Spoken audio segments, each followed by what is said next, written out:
Okay, so let's see where to start here. So this is a taxonomy group for the New Jersey Mycological Association. What we do is take turns, kind of a show and tell format, showing off recent mycological finds that we have discovered in the greater New Jersey area.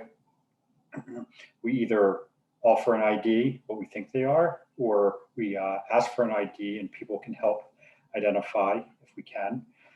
And we take turns using a queue, either lining up in a queue. So if you have stuff that you would like to share, please put your name into the chat. And like Hervé has already started, so we'll start with him first. If other people would like to share mushrooms directly from their own computer, let me know and I'll just call on you.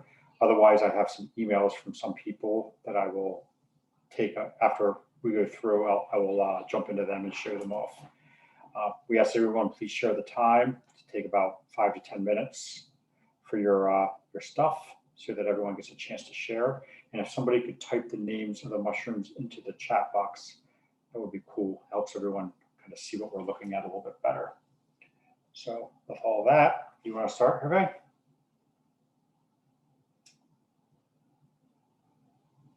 Good. Yep. All right. Share screen. Share. Can you see it?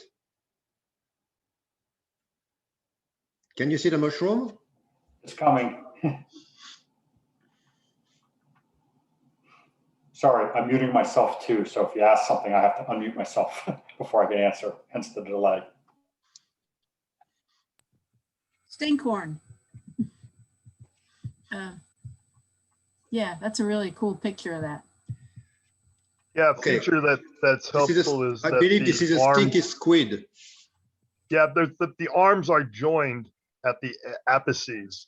That's a good feature. I'm pretty sure. Also, if you got a picture of the bottom, if the very bottom, which is partly buried, if the arms are sort of forming separately or coming out of a common base, looks like they're coming out of a common base. I think those are two of the features that help identify this, but I forget the species name. I have a book here. I'll look.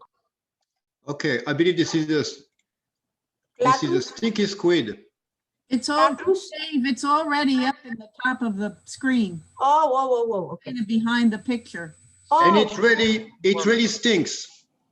It stinks. If you just 2 feet from it, it stinks like coyote urine. Are you familiar with coyote urine? This is what is used as a deer repellent. It's like very strong urine scent. They all stink up to the heavens. Do they stink the same way? I think so. Stinkhorns stink the same way, yeah. I have other pictures here.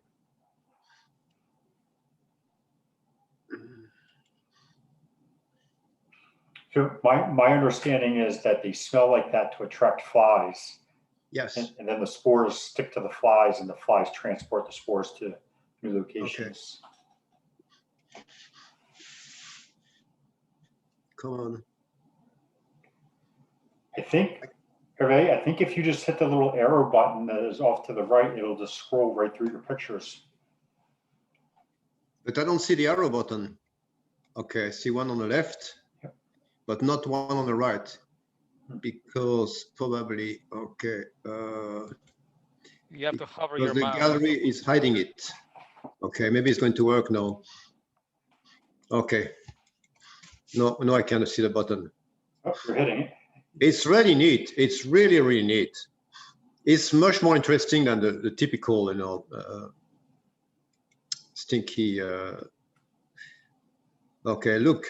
Yeah. But it's one of those that comes out of a little egg.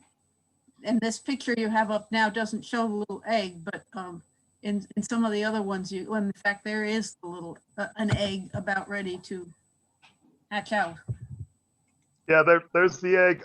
I've been finding these on my property, and when I find them mature, like the one in the middle of the picture here, it's actually really hard to extract the basal vulva, it falls Yeah. apart pretty easily.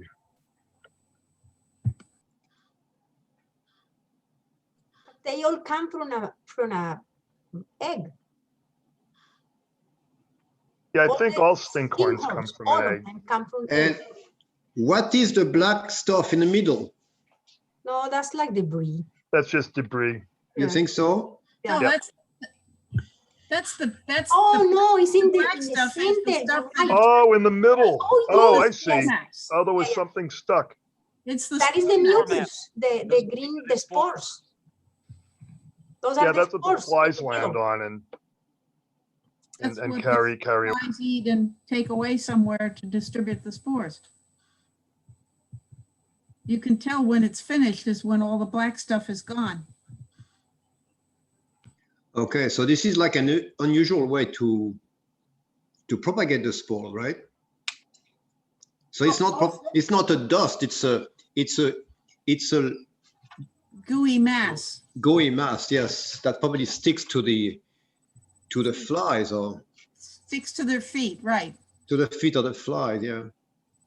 So Yeah, I mean, this is really neat. It's the first time I see this mushroom. This is really neat. This is really neat. All stinkhorns have some variation of this black stuff. The ones we're used to seeing are sort of on a column with the top of it all around with the black stuff. Yeah, it's really a cool mushroom. It is. Nice photos. Yep, yep. Did everybody get that name there next to stinky squid? Pseudocolus fusiformis. Does that sound right to others? I don't really Yeah, know these that things. I think. Yeah, the reason why I was pointing out some of those sort of features is because there are a couple of things that are similar to this that are different species. But I mean, in my experience this year at least, I found this one a couple of times on my property, and so yeah, you can probably call these other ones stinky squid too because they look like a squid and they stink. But this one in particular has the arms united at the apices; they're all stuck together, and they all come from a common like a basal stem. So those are two features I'm pretty sure that help separate this from similar species. So basically connected at the top and at the bottom. Yeah, there's like a stem, a well-defined stem on the bottom for that from which all the arms come out. Also, I think that some of the other things that are similar might have more arms. I'm not sure. You can research it on the internet and probably find some things. Have you ever found this species in the fall? Because it seems to me that, in the middle of the summer like this, after a lot of rain and a lot of heat, we see species that we don't see usually. Do we see this one in the fall? Yeah, see, now what you just said is very true in that a lot of mushrooms, Igor said that you've had 2 weeks of dry. Some mushrooms wait for that, the 2 weeks of dry. And then when you get a lot of rain all at once, that's when they'll come up. And it varies from mushroom to mushroom. I can't say that I'm sure I've seen this kind of thing. I would say mostly in the fall, but if you've had funny weather, it's possible that. I mean, I can look on iNaturalist, and do a search per month, that's easily. And you see on this picture, there is something also. The right specimen has like the whitish jelly instead of blackish one. So I wonder, is it because maybe this is a younger specimen? Yeah, that's what I would think. Yeah. Yeah, the same. It hasn't developed its spores in the mass yet. I do a walk on the Southlands, and we do the walk every beginning of August, and we always find this. Yeah, the beginning of August. Yeah. Yep. So maybe this is Sourlands. Yeah. Yes.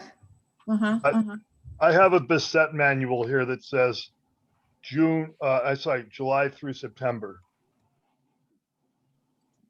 for this species. All right, cool. Do you have any others to show, Hervé? Okay, no, that's it. All right. Okay, thank Cool. you. Excellent find. Thank you. All right, is there anybody else who wants to share from their screen? I got a couple. You have a couple? Go ahead, Lila. Okay, hang on.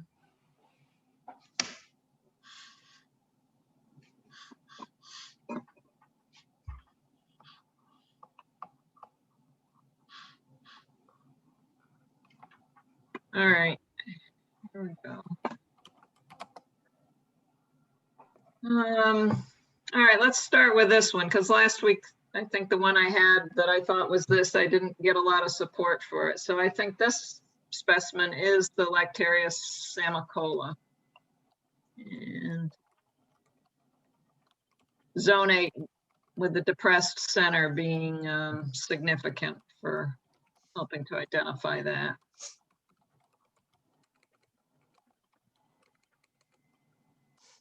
Pretty close gills.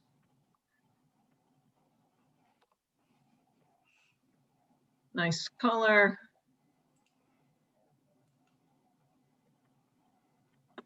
So the milk is white where it seems to have been kind of bruised there, Yes, yes. not changing color. Didn't change color. Mhm. Yeah, maybe this one shows it. It's not really showing it very well. We can, the milk, we can see it in the Yeah. upper left. Yeah. That now that you mentioned that name, that sounds like a good name for that. I just looked it up too. I mean, it looks. Was this found at Meadowwoods? Let me see. Because I remember the specimen from Meadowwoods that looked like this. 22nd. No, this is not from Meadowwoods. Okay. Well, we've had it, I think.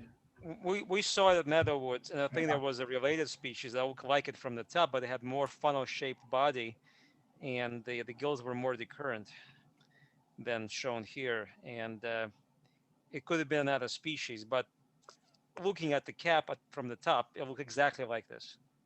Did you? Yeah, taste, this looks just like a couple of the pictures in the Bisset milk mushroom book that I'm looking at right now. So, and I think there's no staining on this one. I'll read it now. I'll look Yeah. now. I just read that on Mushroom Expert too. No staining. Oh, okay, no staining. Yeah, that looks like a good idea. Yeah. Did you taste it? Did you taste it, Lila? I don't think I did taste this one. Because it sounds like you would remember it if you did. Oh, is Yeah. it awful? It says it's strongly acrid. Yeah. Pretty Okay. acrid. I know on that day I did taste something that was pretty bad, but I don't think it was this one. But I don't think I tasted it. I don't see any chips out of it here. And this picture I took when I got it home on my steps. You know, I have a suggestion about recording taste. When I taste the mushroom in the field, I take a picture of my hand. And if I have a closed fist, that means it's mild. If I have one finger up, that means it's slightly bitter. If I have two fingers up, that means it's acrid. If I have three fingers up, that means it's really bad, whether it be acrid or bitter. And I can usually figure out, you know, from what I think the species is, whether that would mean bitter or acrid. So I take a picture of my hand, and It's that way I have also a photo record that I don't have to It's- write anything down. That's a good idea. That's Dave. silly. Is it the middle finger that comes up first? No, although some of the mushrooms would seem to be providing me with that personal message on their behalf. But no, I go with index finger first. I see. So it's actually not But random. it's a photo record. Then when I look later, I know, you know, I tasted it. I didn't have to write anything down, and I see, you know, what I thought. There you go. Well, Okay. that looks good. Lila. And if it's deadly, what do? You raise your hands for help. I generally don't taste things like Amanita bisporigera.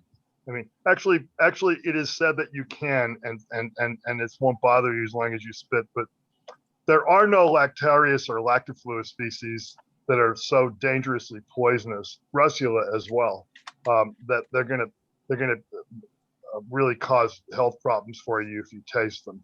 Same thing with boletes. You can nibble spit, nibble taste spit, no problem. Just have some water handy to rinse.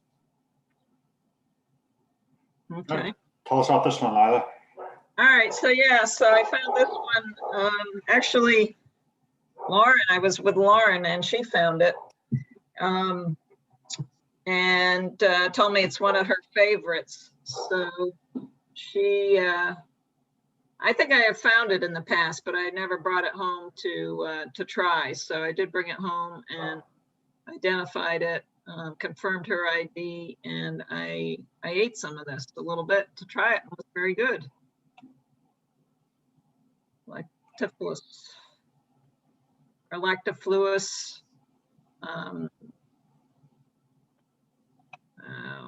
What is it? Hygrophoridides. Yeah, hygrophoridides. Yeah, now see on this picture, the gills don't look far enough apart for hygrophoroides to me. I know. No, No. you're right. But if you look back at the first one, I think you have two species in the first picture. Really? Yeah, the Yeah. one on the lower at about 8 o'clock, that one looks like it's Volimus to me. Also has a longer stem. The one that's confusing is at about 10 o'clock, the big one with the long stem but the wide gills. But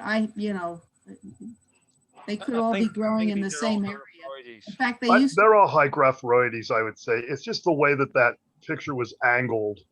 Yeah. The one in situ, the gills look Could be, closer could than they be. were, I think. they're all edible, so it's not too big of a. Yeah, they're all edible. thing These to look worry all about. like all hygrophoroides. That is a deceptive picture. Yeah, Mhm. see, now But- that one looks to me like corrugatus or Oh, carugas. yeah, you're right. Yeah, it's got, but The that color does on the look like stem and the corrugatus. top, that's carugas. Definitely Yeah. Carugas. Or carugas, right? Sorry. Yeah. So good. All But- right, so but I there- have a mixed collection here then. Yeah, but that one right there is hygrophoroides because of the distant gills. Yeah, corrugas will also stain brown more readily after you've damaged the gills. Okay. Carugas is overall a very dark mushroom. Even its gills are very dark, especially when young. Yeah, that's what I thought. Usually, and the gills are pretty close too. So Well, I'm but not sure. It's hard to assess the gill distance in that in situ shot. Really, I'm having a hard time with that. I have no problem separating Carugas from Volimus and hygrophoroides in the field. Yeah, me too. Yeah, but you have to look straight down at the gill spacing. Is what I'm like. This picture right here is a little bit No. hard to Morphology and assess. compare, but typically from the cap alone, you can tell if it's Carugas because it's very dark and very wrinkled. So I Yep, think we have usually another darker. one of carugas here. So, let's look at that observation. These three species do often grow together. Yeah, click on this one, Lila, the bolete. All right, you will, let's wait a minute here. This one is carugas. I'm pretty Yes. sure. The Look at difference. the color of the gills. Yeah, it's much more orangey. Yeah, So- that's Like carugas. coffee with milk. That's what it looks like. Yes, this is Carugas, no question about it. Yeah, dark, close gills, pigmented gills, close, Are they close. in the same spacing. area? Yeah, same, general area. We used to find them at Meadow Woods, all three of them years ago. There were a lot found there Saturday too. Yeah. Yep. I think we got Volimus and Carugas, but not hygrophoroides, if I remember correctly. Really? I would have said that was the more common one, but I don't, that's too many years ago. All right. So the bolete. Really giant pores proportionally to the size of the cap and the stipe. They seem to be white, but quickly bruised this bluish black color. Dave and I know what the species this is, but you should be able to ID this, I think we should stay silent and let other people to try to. Do you have more pictures? All right, I shall I do. refrain. Here's the cap. Okay. There it is in my hand.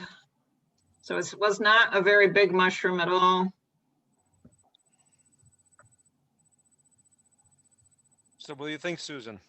Well, it looks like the Sordidus I had last week, only Correct. ours weren't as big. Yeah, they get really big when it gets mature. Yeah, this is Yeah. this order this unless there's a lookalike. Yeah, I agree. So It we- helps to section it also because you got some weird staining on the flesh. Yeah, but That it always blue has this first, then little red. black. Yeah, blues and then reddens. You frequently have both colors present at the Yeah, same yeah, that's time. right. Yep. Yeah, mine did. Yeah. Yeah. The other thing that throws you here is the cracking on the cap, but I suspect with what you guys have described for weather, your color would have been more uniform when it was a little younger, but if it dried out suddenly, that would account for the cracking. It's a common feature for this species. It does. Is Yeah, it- I get this on my property and more often than not, the cap is cracked. Yeah, mine wasn't, but then that's the only one I've seen in 10 or so years. What color would you say the cap is normally? Is it like that dark brown? Yes. Mhm. Dark brown, sometimes a little lighter, but it's usually kind of dark. All right. Brown to reddish brown. Yes. Yeah. All right. The spore print I would say was dark brown. And I think I was able to measure spores. I finally got some focus and they seem to be about 4 or 5 microns by 10 to 11 and a half. So I'll look up Sordus and see what the measurements are. Sordidus. Yeah, sordidus. Yeah, there's another Sordidus? syllable in there. Sordidus. 2 Ds. SORDID. US, I think, is the end. Yeah. US, right? Okay. All right. Very good. It is interesting that it was Walter Snell who transferred the Sordidus into Porphyrelis in 1945. But I think C.B. Wolf confirmed that placement, and finally it was confirmed by Kuo and Ortiz by molecular sequencing last year. So what was the genus? I already forgot. It was Telopolis before, I Oh. think. And then it was transferred, like I said, by Walter Snell to Porphyrelis in 1945, which was correct. Okay. Cool. All right. Try to learn that one. Oh, the shape of the spores. They look just like an avocado, a quarter of an avocado with the pit removed. That's a good description. Yeah, I called my husband over and I looked in there and he says, yeah, that's what they look like. So, Yes, it does. so all right. One more if I got time, quick.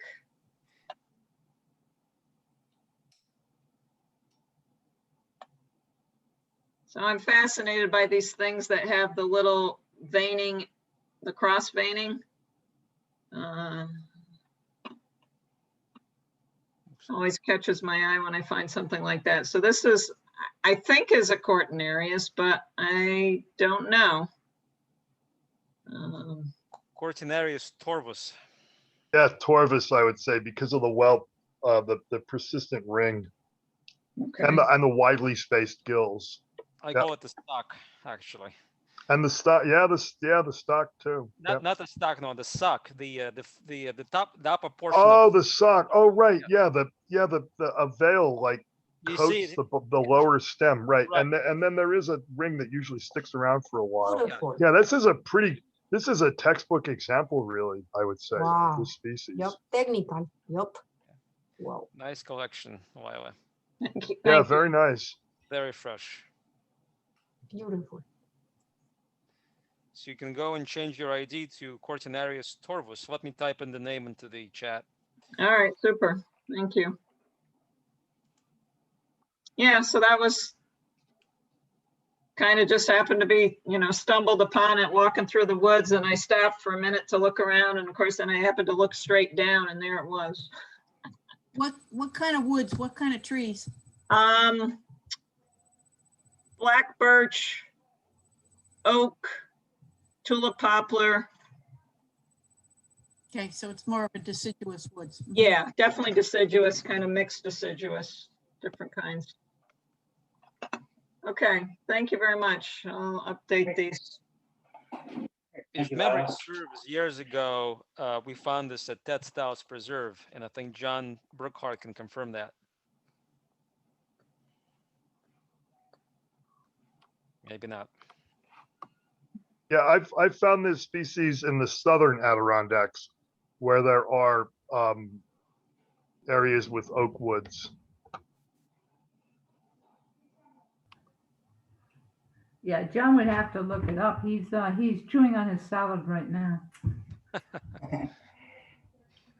Okay, so I'm going to start sharing. I have 1, 2, 3, 4, 5, 6, 7. I have a bunch of people. There's like 8 of us here that have stuff. So I'm going to start with mine here. I'm just going to go in the order that I emailed. They were emailed. So these are all from my 5 observations are all from Hickory Run State Park, which is in the Pocono Mountains, Pennsylvania. I was up there over the weekend. Luke, can you describe which part of Hickory Run you went to? It's a really big park. I go there sometime. Yeah, I haven't been there yet this year. Yeah, well, I was camping, so I was in the camping area. Okay, I know where that is. And most of my hiking was within a couple miles of that. So, right. But one day I had my wife drop me off like 4 or 5 miles from the campsite, and I just there's really so many areas with variable habitat. It's a great place to look for mushrooms. Yeah, it's a very nice place. So I'll tell you this: the area that I was in for the most part was a mix of hemlock, oak, and birch, like chestnut oak and birch, and a fair amount of white pine in there too. This is not Phelodon niger. No. Probably Phelodon confluence. Do you have a picture with a little tiny stem? Is a little sharp, tiny stem? Nope. See, there's the stem, so it's pretty fat. Yeah, but it's also short, right? Oh yes, it is short. Yeah, this is probably Phelodon confluence. Confluence. There's no black coloring in this at all. Well, I was looking at pictures of it online, and of course they could have been misidentified. But well, I was going to say this is a group that nobody gets this right, and the only person who used to get it right is dead 30 years. Okay, well, from Nova Scotia. Okay, so some of the pictures of Michael Quo's on Michael Quo's site, he has them like this under that name, Niger. Yeah, wrong. Okay, well, wrong. And his are like, they're like light colored at first, and then they seem like they darken up as they age. Yeah, yeah. If this had a thicker, deeper stem into the ground, it would be more like alboniter. But I'll tell you one thing, that when you see something like this again, cut it in half, top to bottom through the stem or whatever seems to be the stem, and look inside at the context. Okay. Some of these things will be zoned, but this one, if I remember, would be kind of what Ken Harrison used to call duplex context. It kind of, the center of it might be kind of hard and black like a rubber tire if you poke it with a knife or your finger, and the outer surface, especially in the stem and on the very top of the cap, will be soft and felty. These things tend to hold water and stay growing for a little while. But that will help you with the identification. So the species name you said was, would you say contrifer? Confluence. Maybe I'm not Confluence. good at spelling, but let me see if I can figure out how to. I found it. It's confluence. I'm going to type it in. Oh, good. Thank you, Igor. Okay, it's cool. definitely not Niger or an alboniter. I don't think. But now, does the name refer to the fact that all these types feed into the single base, so like the confluence of a river, like the confluence, they tend to grow together a lot, but then that's a little misleading because this whole genus and the hydnellums, They reproduce their cells on the outer growing edge. They're not like, amanitas are a preformed thing and open like an umbrella. These things grow like the blob. And you can even see on the very right-hand side, the pine needle looks and the grass looks like it's growing through the middle. The fungus has grown around it as it has matured. Yeah. It just envelops it like the blob, the Steve McQueen movie from the 50s. The indeterminate growth. I think that- Indeterminate growth. That's an important feature for this group. Indeterminate growth. Right. I thought that it was Hydnellum did the same thing. Yes, it does. This is white sport, isn't it? These right, which Phelodon? means it's Phelodon. Right. And it Yeah, looks and Hydnellum have brown spores, I'm pretty Be sure. Right. careful. There was a paper published recently that segregated Sarcodon from Hydnellum and Sarcodon is fleshy with brown spores. Fleshy, that means you can squidge it up and tear it apart. Whereas this will be a little bit more rubbery and tough. no longer true because Oh, for yeah? instance, Sarcodon imbricatus was transferred into Hydnellum. Which one was it? Sarcodon imbricatum was Oh, that's transferred. in Hydnellum now. Yeah.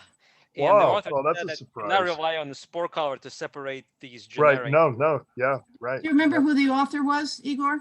I can find that paper. I can send it to you. Europeans, I think they were.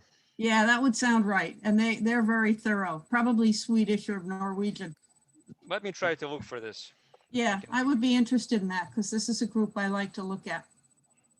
Cool. Well, thank you for the name. So Yeah, and I'm interested, did you pick out for the Phelodon niger or did iNaturalist sort of pick that for you? I think it suggested the name, but I mean, I did look it up. I went on and read the. Yeah, there's no black on that whatsoever. And also, No. what kind of trees did you have around there? So these were hemlock, black birch. Oh, that's right. chestnut You oak. said that. Yeah, sorry. Yeah. Sorry. So, like I said, I mean, I not arguing your ID here because I wouldn't really know one way or the other. But like on Michael Quo's site, his Nigers were very light colored as well, and they look like he's they got it darkened. wrong. I'll have to look at that because, well, this is a group that gets misidentified a lot. Right. Okay. All of these. Well, I'll definitely look at it into it deeper, for sure. Susan, I Yeah. found the paper and let's see, it's by a bunch of Europeans, mostly like Norwegian, Nordic people. Yeah. Larsen, Svantensen, and names I cannot even pronounce. So If you can type them, I'll look them up. It was published in Michael Keys, so it's an open access journal. And the paper is called Reassessment of the Generic Limits for Hydnellum and Sarcodon. Oh, wow. I'll send you the paper later on, okay? Oh, yeah, that would be good. Thank you, Igor. Right. Wow, that's a really cool thing, Luke. Where was that published, Igor? When? Did you say that? I thought you said that. It was published in 2019 in Michael Keys, volume 54, page 31. Let me actually send the link here. I have the link to that paper. I can publish it or post it, I should say, to the chat. All right, cool. Thanks. So you can copy and get a reference. I don't know how to copy. Okay. Just copy and paste. Okay, so these guys, Guipiniopsis buchina. So these are some of the smallest things ever. So this is a stick that's only 1.5 inches thick. And these are these little teeny tiny jelly things that are no more than like 2 or 3 millimeters tall, maybe half a centimeter tops in height. And they're just little orange rubbery things. When you look at them really close, this photograph was taken through a loop. So these really cool little, I don't know, I think they're like horns. I think that name, something to do with the name has something to do with the word horn in China. So we see this pretty often, actually. If you really look for it, I actually see it fairly often, a couple of times a year, and I find it all year round. Like I saw they found it in Central Park one year in January, and here it is in July, and I found it here. What kind of wood does that grow on? Deciduous wood. Yeah. Well, you know, if you just glance, it's very easy to mistake this for, you know, tremula or Dacrynopsis or something. Yeah. Dacrynopanax, I mean, you know, you have to look closely. Yeah. So when you look at it really closely, you see the stipe, the stem. That's one of the key features are these ridges in the stem. And then it has this flared top. So I guess that's where the horn part comes in. You know, they look like little horns. Yeah, great photo. Thanks. Okay, next we have a bolete. Butyroboletus regiopurpureus. Maybe. Again, a mixed woods of hemlock and oak, some pine. Did you cut these, Luke? I did. So there it is uncut. So that's the cap. Very distinctive color to this cap. There's the pores. The pores are really pretty interesting looking. The reticulation, and that's the bluing on there is just from me touching it very gently. And then there's my cut picture. Okay. I agree with your ID. In the South, like Virginia, I think, and maybe even other southern states, there's a lookalike to the species which doesn't stain at all. And I had it sequenced, but it looks very closely to Rosio purpureus, with exception of the staining. That's a good find. I never found that around here. And Yeah. you know, I go to Hickory Run sometime. Is there Igor, what about this species? What about speciosus? Is that still a species name that's being used? Is that a buttery boletus? Nobody knows what speciosus is. Okay. I think, was it Frost or Peck who described the species? They described the cap color as scarlet lake red. And I have no idea what kind of color that is, unless you have a book of colors that refers to that name. But it's probably not the Rosio purpureus, because that's not red at all to me. This species was described by Ernst Both in the 90s, I think. And we may have found this in New Jersey once, maybe not. But overall, in New Jersey, the genus Butyroboletus is absent. I haven't seen any butterboletes other than frosty eye in New Jersey, which is not your typical butterbolete, by the way. All right, Did you cool. see Luke, can you show the pore surface again, please? Sure. Did you save this, Luke, or you tossed it? No, I didn't save anything. I was camping. Oh, that's right. Yes. This could be affected by the hypomyces, maybe. Yeah, maybe there was a lot of hypomyces going on this weekend. Every other bolete was all white. When you see, you know, a shape of the pore surface like that, it kind of, you know, resembles something that gets an early stage of hypomyces, even though the white color is not showing through yet. But the smaller mushroom is not affected by it. You can see that the pore surface is very smooth. Mm-hmm. Interesting. Thank you. All right. Yeah, Sure. very nice species. So that's the butter bolete. All right, here's my polypore of the week.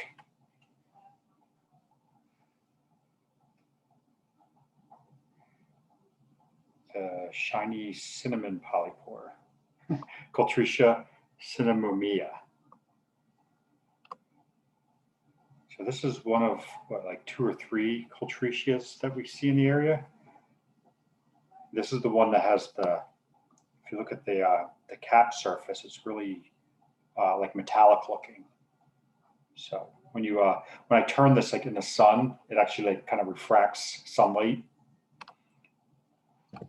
Like tiger's eye? Like, I'm sorry? Like tiger's eye, the stone?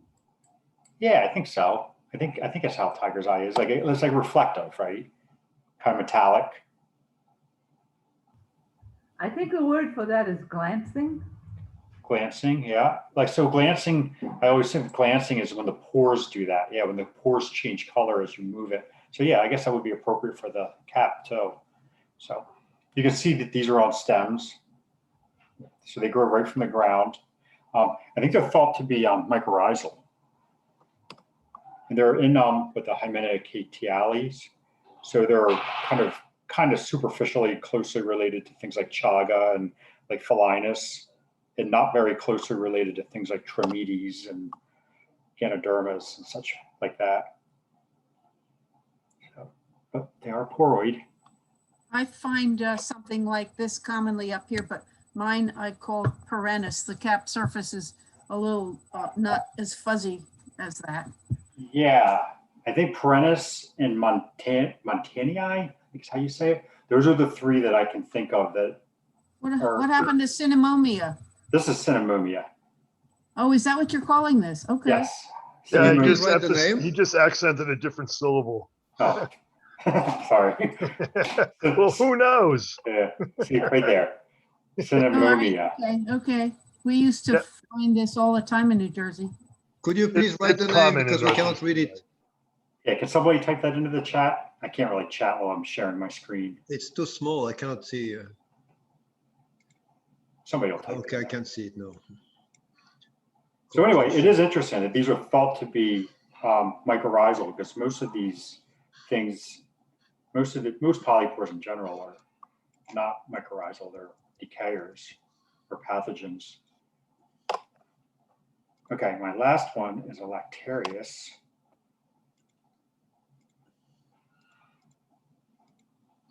Okay, called ligniotus. So this was growing in moss, kind of duffy ground. Luke, was this found in conifers? Yeah, a mixed conifer hardwood forest. Okay. Yeah, conifer birch, I find these types in a lot. One of the key features to separate out from the different varieties is whether or not the gills are marginate. These look like they aren't. Right. No, they don't look. Marginate is when the edges are differently colored. Yeah, the edges are dark, and there's like two varieties that are marginate, and I think they're actually what field features are like, the color of the gill edges. I think I'd have to review that, but the ones that are not marginate like this one, I think you can nail right down to one particular. You know what? I got the book right here. I'll look. So Some of these, the milk turns red after a little while too. So Something like this up where I am. when you say varieties, are they varieties of ligniotus or are they different species? This is a species complex. Okay. Yeah, varieties of ligniotus. There's another thing called Lactarius phallax, I believe, but I think it's uncommon in the East. I think the gills are wider too, as well. And there's another one. I'll say there's another one that's superficially similar called Gerardii, but I think they're a little more decurrent. Really wide gills on Gerardii right from the start. And a shorter, stubbier stem. Yeah, yeah. Okay, so a complex ligniotus. So kind of a dry, velvety cap. It's a complex that's probably a morphological complex, not necessarily a phylogenetic complex, because I found something similar looking to ligniotus in the Pine Barrens, and I sequenced it, and it turned out to be a very different species. Okay. All right, cool. Well, those are my 5 most interesting finds for the week. So next we have Virginia.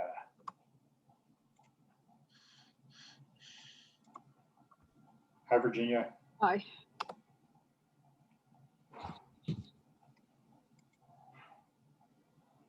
Okay, these are all from Horseshoe Bend Park on July 10th. This is Lycogala exiguum, and it's different from Lycogala epidendrum, which I also found, but I didn't put on here because I had a couple of those. This is very small. It's only 2 or 3 millimeters across. It's much smaller than epidendrum.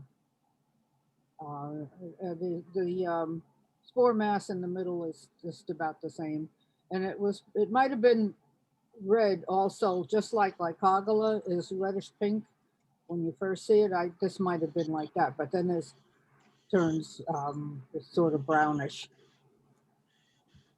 So, okay, this is the spores and what's called pseudocapolicium. The spores are smaller than Lycogala epidendrum. They're about 6 micrometers.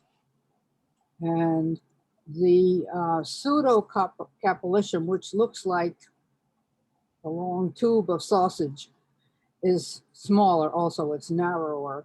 And both of them have the same type of pseudocapolicium, but this is just narrower than epidendrum, and sort of club shape and ends on the pseudocapolicium. And the spores are also like slightly reticulate, didn't show very well here. They're slightly reticulate. Virginia, Well, yes. why is it called pseudo? Okay, it's called pseudocapolicium because it's not considered a true capolicium. It's formed a different way inside. Oh, it happens in all Lycogalas? I'm sorry, what? Does it happen in all Lycogala? Yeah, both of them. They both have pseudocapolicium. Oh, okay, okay. I didn't know that. Thanks. So they're in Lyciales because all of Lyciales do not have true capolicium. So that's how they're. Okay. So thanks. Okay.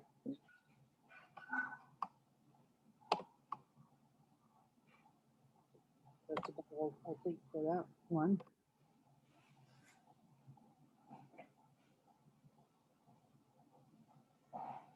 Okay, this is tubifera.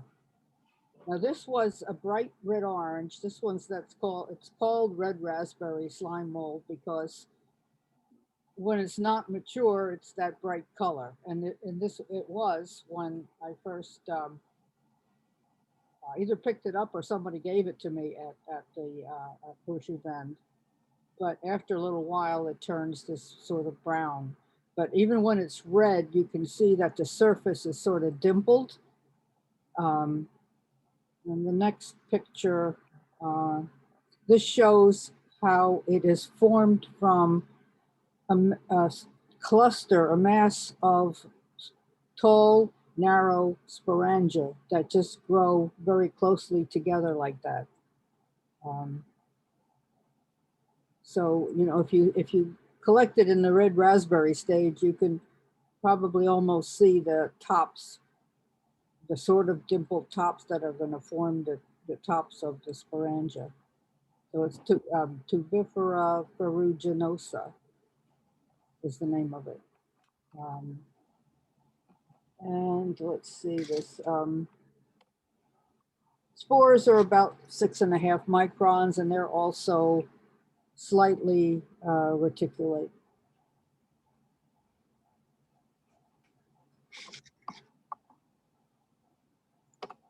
I think this is one that's supposedly found a lot more in the fall, but I guess it's, you know, it's fall found in the summer too. I find this in the spring.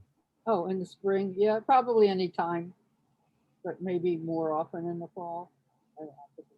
This is Barceria cinerea, and this is very common. It's one of the most common species in the world. Anyway, white.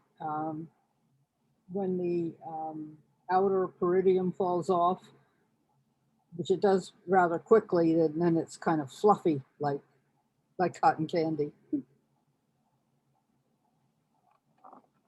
And another picture. Okay, so this is when I squashed it under the microscope, you can see the capolicium, the mass of the capolicium in the spores. And then the next picture is, okay, this is the stalk. Now the stalk is full of what are called cysts. And they're usually round or packed together like that. And they are usually larger than the spores and smooth. And they don't germinate. And I don't know if anybody knows why they're there. But they are in most of the Arcerias. Fabulous pictures, Oh, well, thank you. really are. Yeah, that's a close-up of the capillicium with the little rings and cogs and bumps and whatever they are, and the spores that have maybe 4 or 5 warts on them, and they're mostly a pale color like that.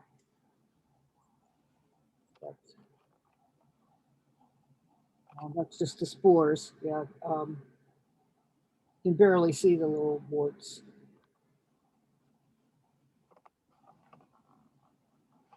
Oh, and this is the capillicium that's close to the base. And I didn't really know this before, but it seems like the capillicium right at the base doesn't have all those bumps and cogs, and it seems pretty smooth. So that's the first time I ever noticed that.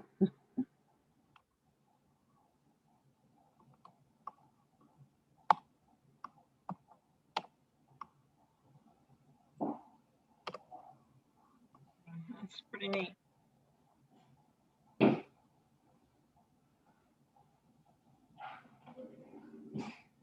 And this is Serratiomixa fruticulosa, which is another extremely common.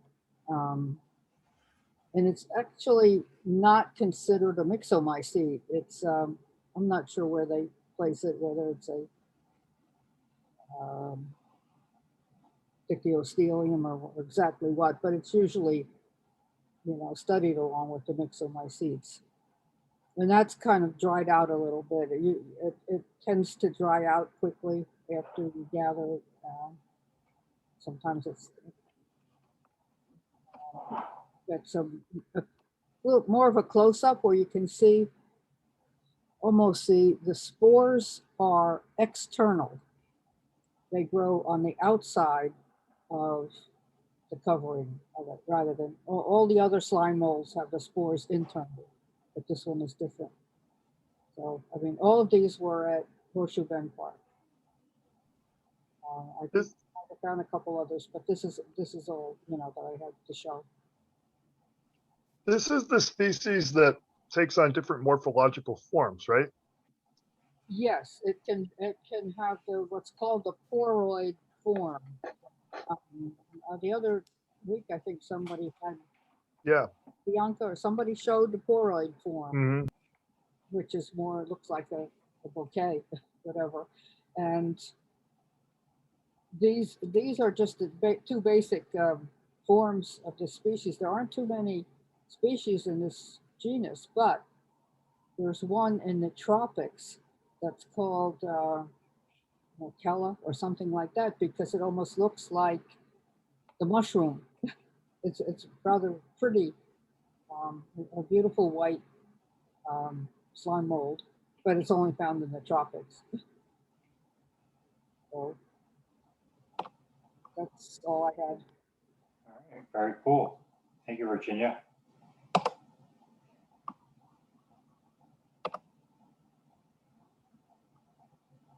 Okay, so you're up. At me, yeah, that looks familiar. Yeah, mushrooms are coming out up here like crazy.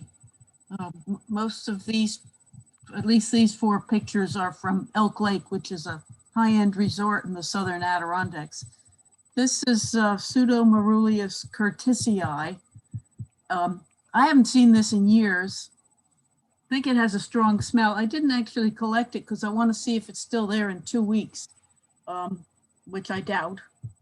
But there were young ones coming just below it. So this is what it looks like on the top. It has this funny yellowy green kind of color. But the next picture shows from the under surface, which is pretty weird. It's kind of a wrinkly, not gills, not pores kind of surface. which is this kind of almost pumpkin orange, yellowy orange. The only time I can remember ever seeing this in New Jersey was down in Rancocas about 30 years ago. So anyway, it's an interesting mushroom that I don't see very often. And then Is that on conifer wood? yeah, I think it's an old white pine stump. Yeah, I find it in Vermont. But, Yeah, I'm not up there all that often, but I have found it up there. This is one that if I had enough of it, which is partly why I want to see if it's more of it in 2 weeks, because there were young ones growing below. It's supposed to be a good dyer. I couldn't even tell you what color it's supposed to make. I would suspect strong goldy yellow colors, but I don't know that. But it's supposed to have a strong smell, and I was with people, so I didn't stand on my head to try and smell it. Cool. Yeah, it's pretty cool. I haven't Yeah, seen it that in is. a very long time. Okay, the next one you guys probably find more often than I do. This is the Sutorius eximius. It's been kicked around from, I think, Tylopolis might be the first way I learned it, and then it was in Lexinum, and then I think it was Roy Howling who created the genus for eximius. I'm sorry, Sutorius, and I've heard the explanation of why he called it Sutorius, but I don't remember what it is.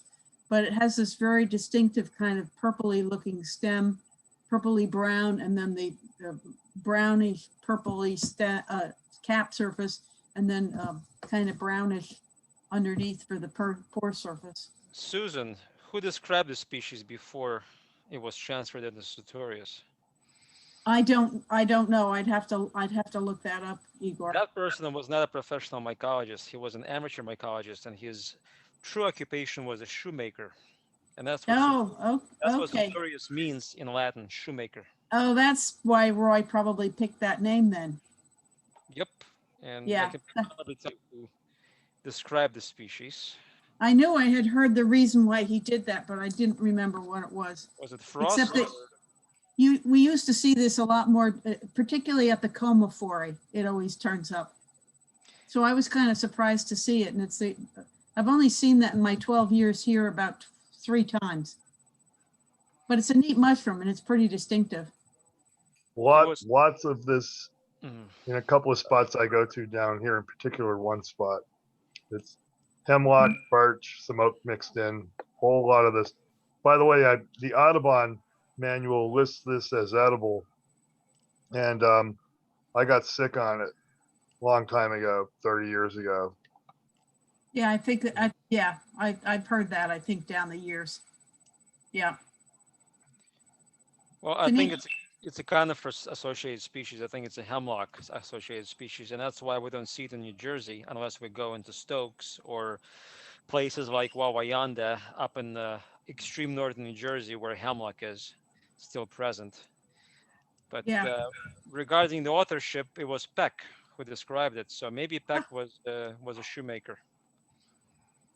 Maybe his background was, but he was state botanist here in New York for 35 years or so. It's a Peck species, huh? I didn't realize that. Huh. Okay. Yeah, I would guess that because I don't think it grows in Europe or if there's anything like it in Europe. Oh, that I couldn't tell you. In North America. There's an Australian species, right, Igor? It looks just like this, I think. It's Sutorius Australia, something or other. Australiensis. Yeah, there's a bunch of them. And they all come from Queensland, I think, in Australia. Oh, okay. So yeah, Roy spoke about this at his lecture some years ago, and you can read the paper, which I think dates back to 2012. But yeah, I think it's a representative of a phenomenon that's called Grayan distribution, or an analog of this. It's like when species in Asia look very similar to something in Eastern North America. It was named after a botanist named Asa Gray. So you get this disjunct, populations or species that look very similar but are very distantly located in terms of their geography, thousands and thousands of miles away. And millions of years, probably. Of evolution? Yeah. Yes, possibly. Yes. Okay. Well, I find it's an interesting mushroom. This is something I also never see. My initial reaction was to call this Hydnum repandum, but after I know there's been work done in the University of Tennessee that somebody was trying to rewrite Hydnum as a genus. But the main feature on this is the little spines underneath for the spore-bearing surface.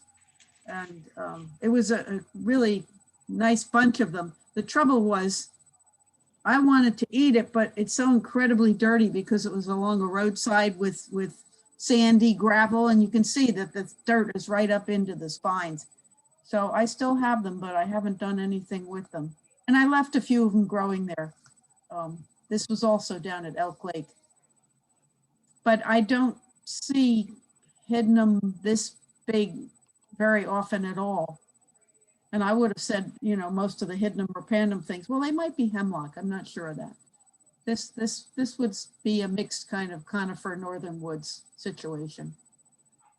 Susan, it's possible to place this Hydnum into at least a subgenus or subsection of the genus based on the spores and overall morphological description. But of course, you know, DNA is the best answer, you know, to your question and what kind of species this is. What we find a lot in New Jersey turned out to be Hydnum subolympicum. Sapolindicum? Subolympicum, like Olympus, like the Mount Olympus, in Greece. Oh, Yeah. okay. Okay. The mythology. But we have at least a dozen species in the East, and they're kind of difficult to separate. Yeah, that's what made me hesitate. We used to call everything that looked sort of like this repandum, and I'm sure it's not. Just because they were all this kind of convoluted, and also they're a little darker orange than what I've seen as Hydnum repandum. If I recall correctly, repandum is still a strictly European taxon. That's okay. And the work was done at the University of Tennessee, right? Not necessarily. There's been 3 or 4 papers published by different authors. Oh, all right. Descanian and co-authors from Europe were the first ones in 2016. I think it was followed up by the 2018 paper by Sweeney from Tennessee. Okay. Well, I hope to see them in about 2 weeks, so I'll ask. I think 2 features that might be useful on this collection are the relatively long, thin spines. And it looked like on the mushroom in the picture that was in the back, had the spines going down the stem being a little bit decurrent. So yeah, they usually do. 2 features that might be helpful if you try to get this beyond just calling it Hydnum. Yeah. Yeah. Well, I still have some in the refrigerator, so I'll see what they look like in a few days to a week. By the way, when I eat Hydnum, I usually scrape the spines off anyway, because when you cook them, they all fall off and coat everything, and it's really affects the mouthfeel, I think, in kind of a negative way. Yeah. And for those of you who want to get totally confused, the thing with the spines that we were just looking at is related to chanterelles by DNA. They're in the same clade, but that should be a lecture with the club at some point in time. So anyway, here we have another group of things that I can talk fast about. In my 41 years, I never found this myself until last week. This is Pulverobolitus ravenellii. And the real feature on this is that tissuey veil that goes from the edge of the cap down to the stem. I mean, I've never seen a veil like that before. That's quite that yellow. It was this picture doesn't do it justice for the yellow greenness of the color of this. Yeah, thank you, Igor. And it was not someplace that I could go back and watch it as it matured, although I only took the one. I will go back for sure and check that site when I'm there in less than 2 weeks. a When, week when the tomorrow. veil breaks and falls apart, there might be not that much evidence of it having been there, and the cap expands and it can look quite a bit different when Yes, it's post right. mature. Right, yeah, if you look at pictures of this on the internet, it looks quite, they all vary quite a lot. So I was pleased to see in both of the specimens that the veil is very much intact. So anyway, that was an exciting find for me. And then the next thing, you guys might find this more in New Jersey. I don't remember, but I knew it from New Jersey. This is a little, I used to call it Hygrophorus liatus, but now it's Glioporus latus. But it's very interesting in that it's very slimy all over. You can barely pick it up. And the gills underneath usually have that pinkish cast with the pinkish cast at the top of the stem going down to a more yellow color at the bottom. And then the gills are white spaced, and it's not uncommon for the cap ratio to be not very big across related to the length of the stem. And it always is that kind of pinky, yellowy, orange color on the cap. So I don't know if you guys find this, but it's a distinctive little mushroom that's kind of hard to miss if you do find it. I find it in my yard and a few steps over onto the neighbor's property, usually in moss, bare ground or moss. Yeah, this was unusual to see this many all sort of within about a 2-foot radius.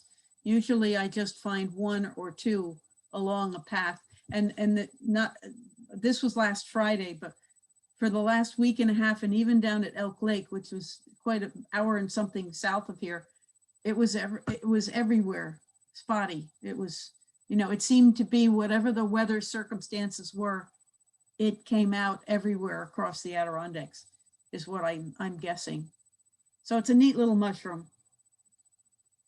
Okay, and then the next one is just beautiful. That's about 8 to 10 inches big, and it was just gorgeous white when I first saw it. This is Gyroporus cyanescens. Wherever you even almost look at it, it turns that indigo blue color. And even today, 24 hours later, we could scratch either the stem or underneath on the pores, and it would instantly turn that dark, dark blue. Just a beautiful, beautiful mushroom. I've never tried to eat this, although somebody may have fed it to me in New Jersey years ago. But I have a spot up here that I can count on them, at least a few of them every year. Yeah, I really like this for eating. I like it better than castaneas. Yeah, I found one of those yesterday too. I was surprised because I don't see that very much up here. Anyway, it's a pretty mushroom. Yeah, now this one, this is another one that I was, headed to the pavilion for my lunch yesterday, and I nearly stepped on these. They were all in the same 1 foot kind of square area. So I thought, well, I better try and get a good picture. I don't know if this has been put in a different genus, but it probably has, by Tim Baroni, Entoloma luteum. There's 3 or so that are very similar here, and this is kind of the one that I used to see least. That's this kind of goldy yellow color. There's one that's like a lemon yellow with a real pointed cap, and then there's one that's orange, quadratum, Entoloma quadratum. It's kind of a light pumpkin orange. But these are pink spored little things that seem to pop up when it gets good rain. And I've seen this several times over the last week, but not in a nice collection like this. And that one on the right, that's about 2.5 inches across, which is a little unusual for this mushroom to be that big. So anyway, it's another neat little mushroom that we used to see them all the time on the Northeast forays that, you'd see all 3 of them and then you say, okay, now I get it. There's the yellow one, this goldy kind of one, and then there's the really orange one, which used to be called seminicola, I think, seminicola. Yeah, it's interesting you have this one here. So I saw Entoloma quadratum this weekend in Pennsylvania. Yeah, well, that's why I'm describing it, because it's kind of the big 3 in these little pink spore things. And if you get a handle on them, you can recognize them pretty quickly. And especially when they're mature enough to show the little bit of the pinkish gills from the pink spore print. Yeah. Is this one also kind of similar to unicolor? Oh, now is that a new name for one of these? No. I don't think it's a new name. Well, at least it has not replaced luteum. But I think there's one. It's not in my book I have right here. Entoloma unicolor? Yeah, I think it might be a leptonia. I don't think it has the pointy cap though. I think that's the main difference. If it's a leptonia, it'll have a belly button. It'll be the Yeah, reverse. it's probably. Yeah, I think it's more. Leptonia. It's similarly colored, but shaped differently. I'm pretty sure. Yeah, I think you're right. The leptonia, and I just have to say that, you know, I wish Tim Baroni was up here because there's been bunches of leptonias, just bunches of them, and they're also small little things that are only about an inch across with long, thin stems. Yeah. And pink spored. And there's only a couple of them that I even try to identify. Yeah, the only reason I mention it is because the color and the long thin stem are kind of similar, but the unicolor thing doesn't have the pointy. Yeah, cap. well, in this case, the pointed cap is very distinctive.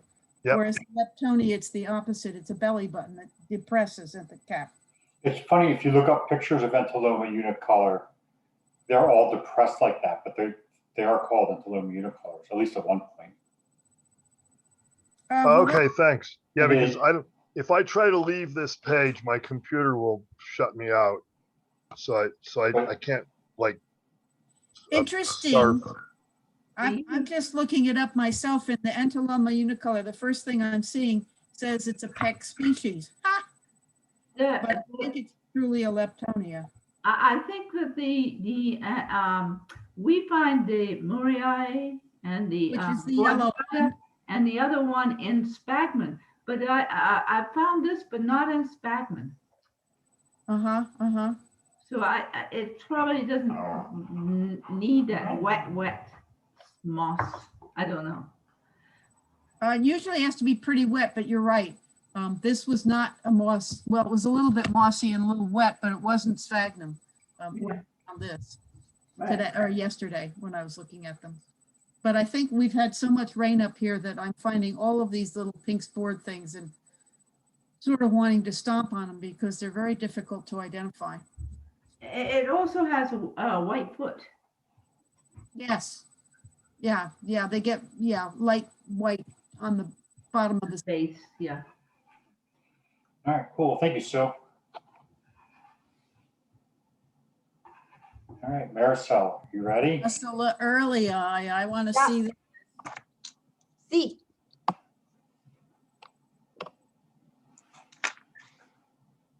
This has a long story, many years ago.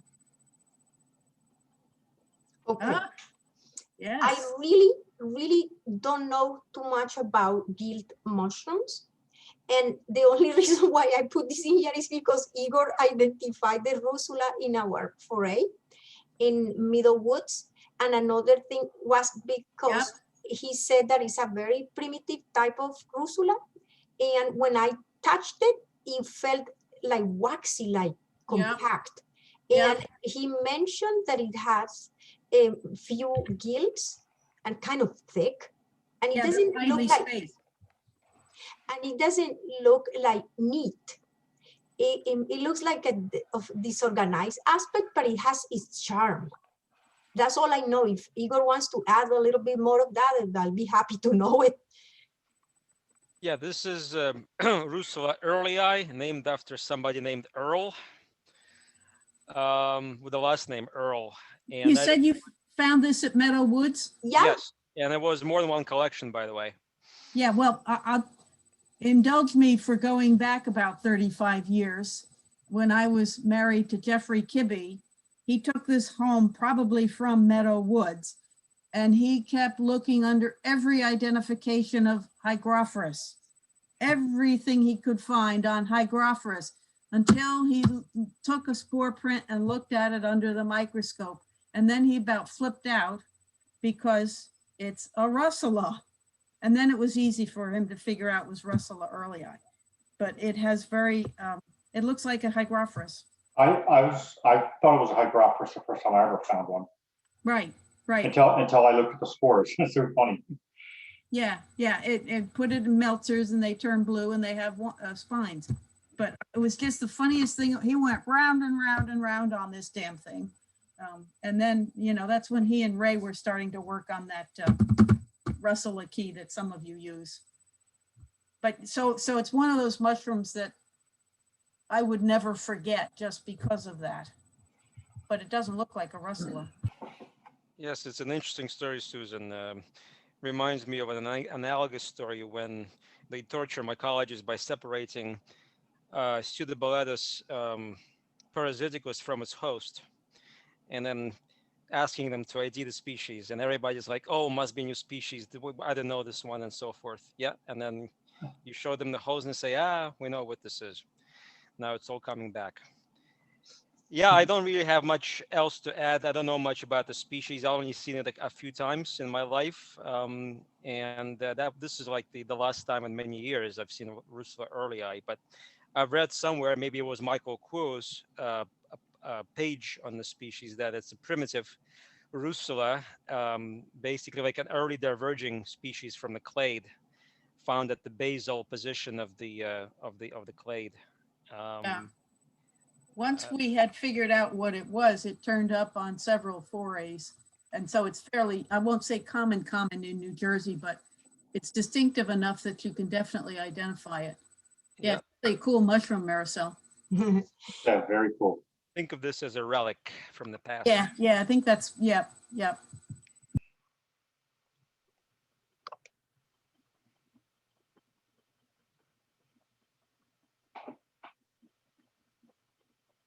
Okay, I have a crust.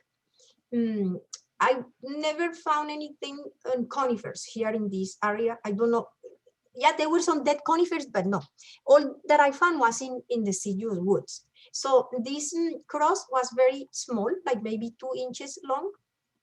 And I kind of knew what it was, but I had to confirm with the micro because it looks waxy and transparent, and you can see that it has some kind of granulous aspect. And when you see each one of these granules, it's like a kind of a tooth. And I'll show you in the microscope. It's really beautiful. Those are the spores. Some are really long and some are very short. So I measure longer ones and middle size and small ones. And then those are 3 aculeae, if I can call them like that. And the funny thing about them is that on each tooth, there is one central septocystidia, the one that is longer, it has septa. And below it, there are lamprocystidia, which are the pointy ones. I have better details of that. This is like a 100x. So now here you can see the ones with the white arrows are the septocystidia. It's divided. And the other ones, the pointy ones are lamprocystidia with the red arrows. It's really beautiful. So is this at 400 times? Yes. Yeah, it's a great picture, Maricel. Yeah, real nice. Thank you. Right. I got more. So I got this one was really good. What I just told you, one central septocystidia and below it, the lamprocystidia. So that's at the tip of the aculeae. When you see it with the lens, you can see it like a little thread sticking out. Like in this picture is 100x. You see it sticking out at the tip of it. And Yeah, that's a good example of how lower magnification sometimes is revealing. What do you mean? Well, it's only 100 times, but Yeah, you can it's not see so how these good. things are arranged with respect to one another. Oh, yeah, the idea, it doesn't never come in this microscope really neat, but the idea is to show you like the whole thing together, then you can see the details in the 400x. It's really neat because there is more lamprocystidia. There are more lamprocystidia than the septocystidia, which shows only one for each tooth. So this stuff here is the reason why you see all of this granular Yup. stuff going on in there. And it's so thin, it's super thin. But you see how much it has on it. Yeah. Yeah. So, all right, very cool. Marisol, how did you collect that to get it home to look at it? I bring my crusts in an envelope, and Okay. paper envelopes. Mhm. And when I come home, I put up slides on there and leave it through the night. And then the next day I got the spores and then I do the micro. And in crust, it doesn't matter if your material is dry. You wet them and put alcohol or whatever. Okay, Mhm. thanks.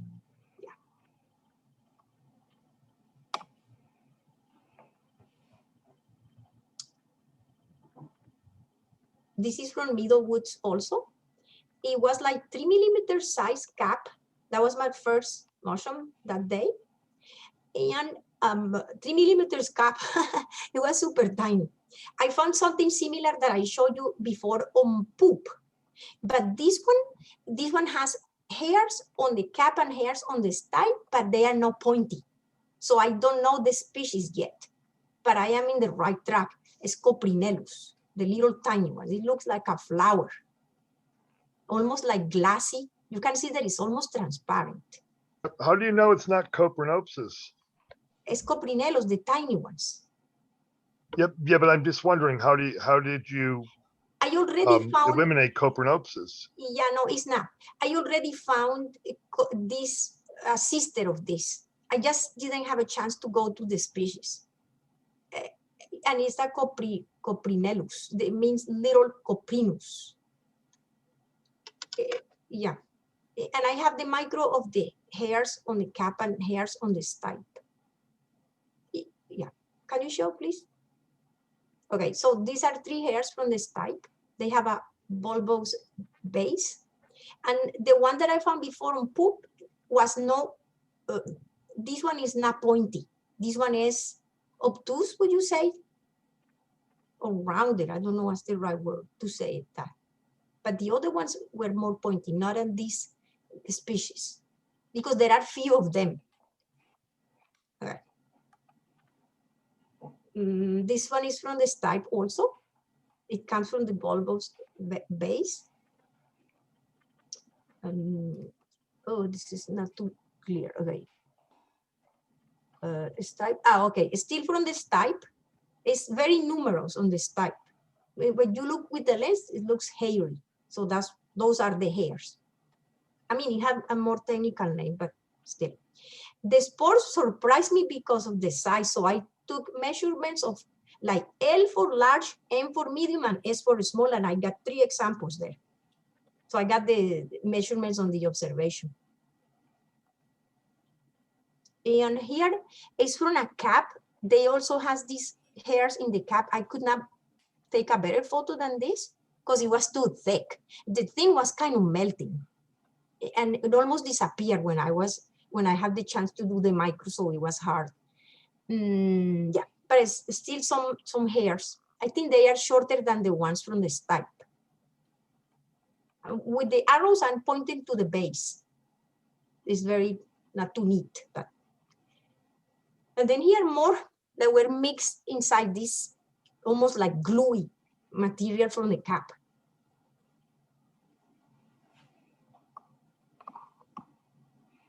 Okay. Cool. I think that the stipe was like 2.5 centimeters long by 3 centimeters on the cap. This was so much fun. Okay. When I was coming back to the Middlewoods tables, I couldn't help myself stopping and getting whatever was in front of my eyes, and there was so much stuff. And I saw these little brown caps, and when I look with the lens, it is gorgeous. It has 2 characters on the cap, 3. It has the umbo, it has these fibers that are brown and reveal, they like split and reveal the inner color of the cap, and then on top of the fibers, there are scales. More numerous towards the knob. They're not too big, maybe like an inch or even less, the cap size. and the spores are dark. We're going to see them. Oh, the spores are amazing. There were like 3 or 4. So the spores have they're tuberculous and or even angular. I was surprised of the variety. They look like airplanes, like hearts, like fish. Some of them have 2 drops, some of them have 1 drop. I put some measurements in there. Can you show more? I think they usually call those kind of spores nodulos. They have like Nodulos, the big not nodes tuberculos. pointing off of them. Oh, okay. All right. Angular. Not exactly. They got points. Yeah, but they're see the points. projections are kind of like rounded, so they call that nodular usually. Nodulos. Okay. Nodulos, nodulos it might be. Okay. I have a Something better based photo. on node. I have a better photo of one sport. You'll see. Okay. Oh, that's one. That one. That one. You can see the protruding tapes there. All right. Okay. So I took a piece from the top of the gills with look like covered with sugar or even almost serrated. And I was like, what? Serrated is not. It's because of the cystidia. This is from this, I made a mistake. So this is from the side of the gills. Forgive me for not knowing the names yet. I didn't do that yet. So this is from the side of the gills. It's simpler than the ones from the top, and you're going to see that. It has a narrow base. That's a pleurocystidium. Okay, pleurocystidium. Yeah. Thank you. These are the chylos here. Okay. So this is from the side too. So that's from the, still. Oh, really? Those are from the face of the gill? They look like chylocystidia. Now wait until you get to the other one. You'll see what I mean. Right. Those are more simple. You'll see, and they have no incrustations. All right. Still from the side, and the one in the lower left, it has like a constricted tip, forming like a little ball. Those are the ones from the top of the gills. Oh my gosh, they were so beautiful, and they have crystals on it. And this one on the right side is forked. Some other ones have long necks. These are from the edge of the gill? From the top. I mean, you will say edge. Yeah, because the ones from the edge usually are not the ones that are encrusted. Those are usually the pleurocystidia. This is from the top. You call it the edge, I call it top. Okay. So when you're, Marisol, can you see me? No. Nobody can see you. I only see the photos. I can see you. Let's pull up your gallery. She's making a. Well, it's just that if the gill is this shape, you're calling this the top. We're calling it the edge. Okay, the edge is what I mean when I say well, top. I'm just so we know where you mean. Yeah, thanks, Susan. This is the base of the mushroom, or the cap is here. I'm doing it up. I should do it upside down. Okay. It would be more likely to hang. Okay, I got to remind everyone we're at 8:30 now, and there's still a couple more people that want to share. So. All right. So the characteristic of those is the variety in the form, the thick walls, and the incrustations. It was incredible, and it's sparse in between the basidia. I mean, at that side, and you can see the one on the left that is very long. I was really weirdo. Did you save this and dry it? I have it. Yes, I dry it. Yeah, and you can see this is 100x. This is from the edge of the gill. So to see how numerous it is. Yeah, that's good. One more from the same place, from the you call the side. No, from the edge, and this one has very thick walls. You can see towards the tip. More of the same, thick walls, incrustations, and more spores. Oh, we saw those. Okay.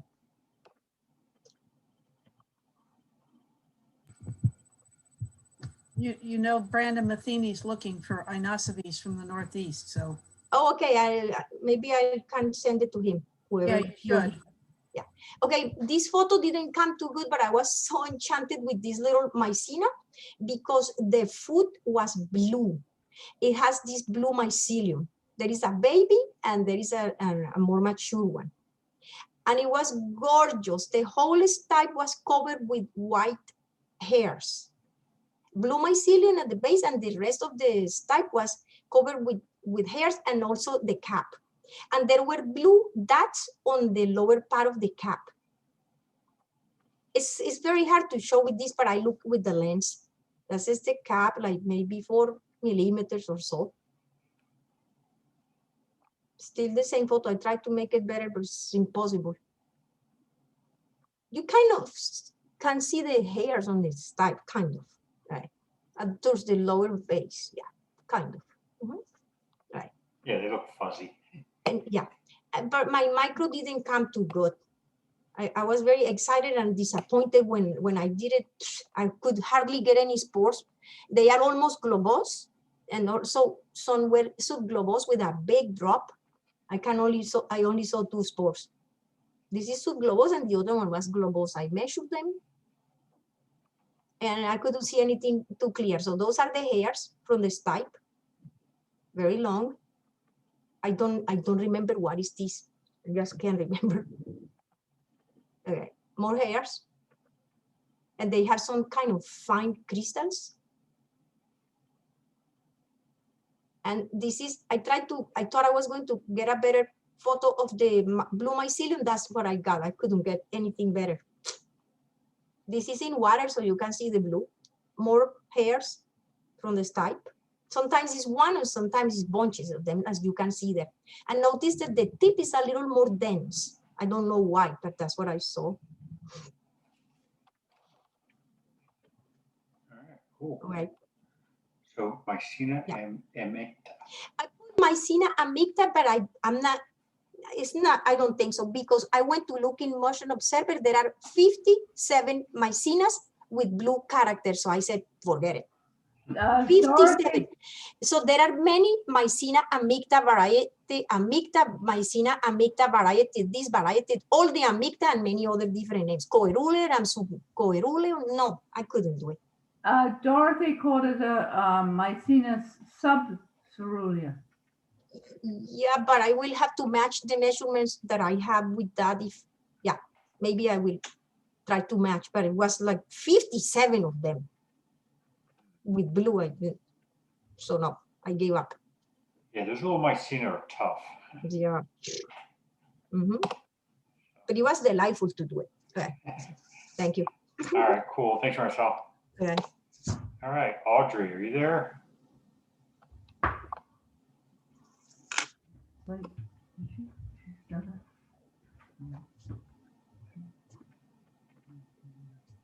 Is there an Audrey here tonight?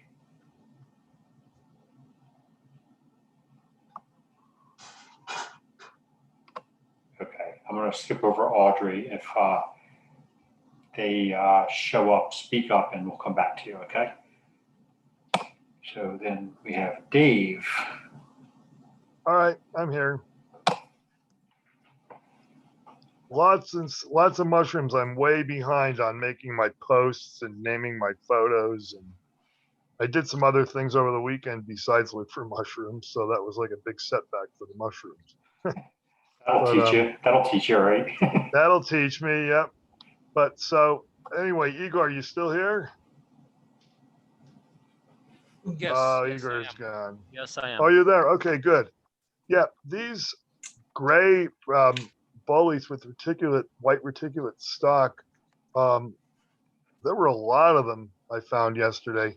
And sort of one interesting aspect is that the stalks are reticulate, but they're not particularly coarse, especially on these younger ones. But I'm pretty sure I've got a Ready Boletus here.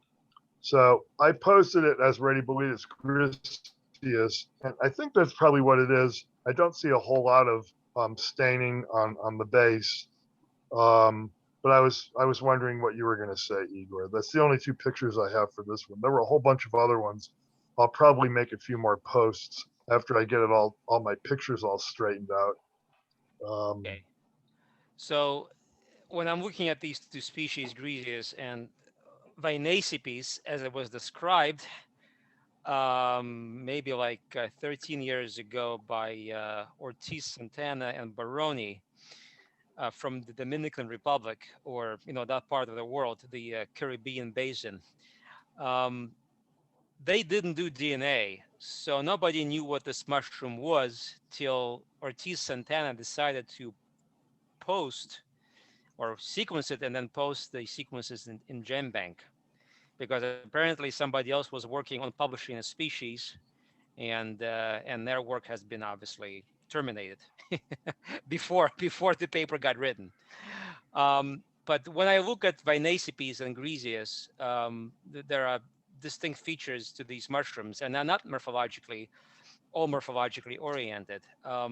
In terms of the habitat, Vinacipes is a pine associate. That's why we find it in the pine barrens quite a lot, and we never find Griseus in there. Okay. Another point is the spore morphology. Griseus has much shorter and narrower spores than Vinacipes when you look in the scope, and the numbers are unmistakable. I mean, the gap, the difference between the length and the width is sufficiently big such that you cannot screw up those measurements. Okay. And the third point, which is morphological, is that Vinacipes has more brown caps than Griseus. Griseus is usually gray or brownish gray, whereas Vinacipes is more brown than gray. But the real difference, I think, comes in the kind of ornamentation, stipital ornamentation or articulation that you see in both species. For the most part, Griseus has very coarse and shaggy reticulation, whereas in Vinacipes, reticulation is very smooth. It's prominent, but it's very polished. It's very streamlined. You would never see the shagginess associated with the Griseus in Vinacipes. Yeah, And that's what's throwing me off here is that, I would think this is Griseus, but the reticulation is pretty thin. it's very thin and it's probably very smooth. And I cannot really make it out. The resolution of the picture does not allow me to make this judgment. But if you find this in hemlock dominated woods, chances are this is Vinacipes, even though it doesn't display the vinaceous colored stains on the bottom. I mean, this is something that you could probably submit to Mycoflora and get a sequence of. Yeah, this one's going in. I have another one as well that I haven't posted yet. This one was too young to get any spores out of, but I did find a more mature one that was not riddled with insects. A lot of times these are really riddled with insects, and they're not really suitable for submission for study. But I got another one that's more mature, and I got spores out of it. But I just need to make sure I match the spores up with the correct picture, which I'm still working on because there were a whole lot of them where I was looking yesterday. Right. Well, don't worry about the bugs interfering with the sequencing, because if you submit, you should typically submit part of the cap with the pore surface, and the bugs are found in the tubes. So well, they get really riddled. They get pretty bad. But that one you just saw was perfect. I'm going to submit it. The primers for fungi are different than for insects, at least for ITS. So I'm pretty sure that you will not be sequencing your fly larva instead of the mushroom. Okay. So this is this week's mystery amanita. Actually, there was another mysterious one that I got yesterday, but I haven't posted it yet. Non-amyloid spores. Got a nice thick spore print. Even though these were kind of damaged by insects or something, I still got pretty good spore print. Not amyloid. I put a little drop of Meltzer's on, and there was no color change. And my best bet is that these are Amanita sprayta that's not that didn't develop properly, because you can't see any striations, but the caps are pretty tightly, still pretty tight. They're not expanded. The color is correct. It's hard to tell if there's a partial veil. They're not in the best of shape. Maybe it's not the best thing to have put up for discussion, but I just thought they were kind of interesting. It looks like there might be a basal vulva. They didn't develop correctly. Probably what happened was they came out while the really rainy period was going on. Then it dried out, so they got stunted and didn't develop correctly. But still, kind of interesting. If nothing else, it shows how, mushrooms don't always develop according to the way we think they should. So Dave, I have a couple of questions for you. Yeah. You showed um, the picture with the sporograph. Were the spores ellipsoid to elongate? Why that would don't fit. we go back to that and enlarge it? They're not elongate. I think they were kind of broadly ellipsoid. I've looked at so many spores the last few days. It's all getting conflated in my mind. You have to go right to the middle of the picture, so you have to sort of scroll. Yeah. Yeah, there we go. Oh, they are. They are almost elongate. You're right. I think spreader has ellipsoid to low range elongate spores, but So this fits. Yeah, I mean, I think that could be a fit. Another thing is that Yeah. did you cut the fruit bodies in half and prove or disprove the presence of the bulb at the base of the Well, stem? they're just too weird to really know whether there's a vulva or whether the stalk has just been splitting sort of in these concentric sorts of regions. It's kind of hard to tell. But yeah, okay. Yeah, some of these are close to elongate. Did you throw it out, or it's still, or you saved No, it? I preserved it. I'm not sure what I'm going to do with it. It might not be worth submitting, but I do have the material. Yeah. I have a good familiarity with spreader from a bunch of collections in New Jersey. But I can tell you, we found this very, very tiny Amanita section Caesarea in the Pine Barrens. It was absolutely tiny. And the size of it was not determined by the lack of rain, because there was a lot of rain that September. It was like a few years ago. And it had very, very long spores, definitely elongate to almost cylindric. Yeah, that's probably Pachyspharma. No, when we sequenced it, the ITS came out to be spreader. Oh, get out of here. Yeah, I actually, it's on MO. I can forward you the observation. Yeah, send that to me. I would like to see that. I told Rod, there's probably, it could be a species group, because I cannot believe that this is spread, because spread is a large mushroom. It's a large and imposing mushroom, and this thing was tiny. Yeah. So it's possible that we have more than one species with identical ITS sequences. So if you have this thing, you can still submit it for sequencing. If you squeeze it in, it'll be great. Yeah, okay. Well, that's one reason why I wanted to discuss it here. I wanted another opinion on whether it was going to be worthwhile to actually submit that one to Fundis, but I'll do it. Because the morphology. Let's see what it is. The morphology is very confusing and elusive, and we cannot really put a finger on a particular section other than it's subgenus Amanita. It's subgenus Amanita. That's the only thing I could say. Spores, correct. Yeah. So this one's interesting too, and this one is in good condition.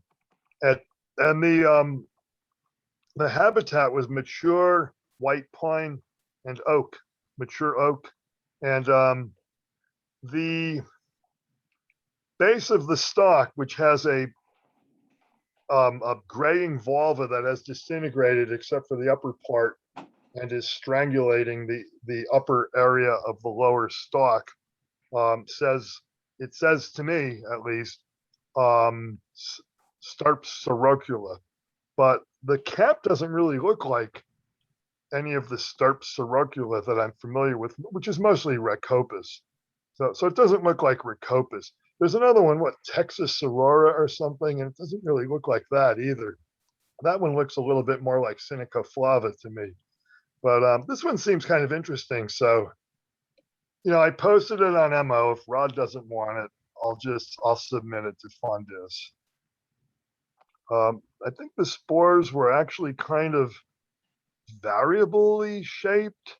Most of them are subglobose, but a few of them had, they're subglobose. Okay, I was going to say a few of them might be broadly ellipsoid, but they aren't. which is, the typical section vaginate spore shape. It's sort of like that. So I guess you don't get a whole lot of information from those spores. I said here no hemlock observed because I find Rhacopus generally in hemlock woods. Dave, at the Meadowwood foray, we found an amanita that resembles yours.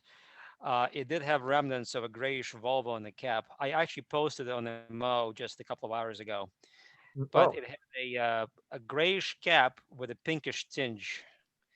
And I thought it was very unusual, so I immediately eliminated, Texas Aurora and Rhacopus and all the other right. suspects.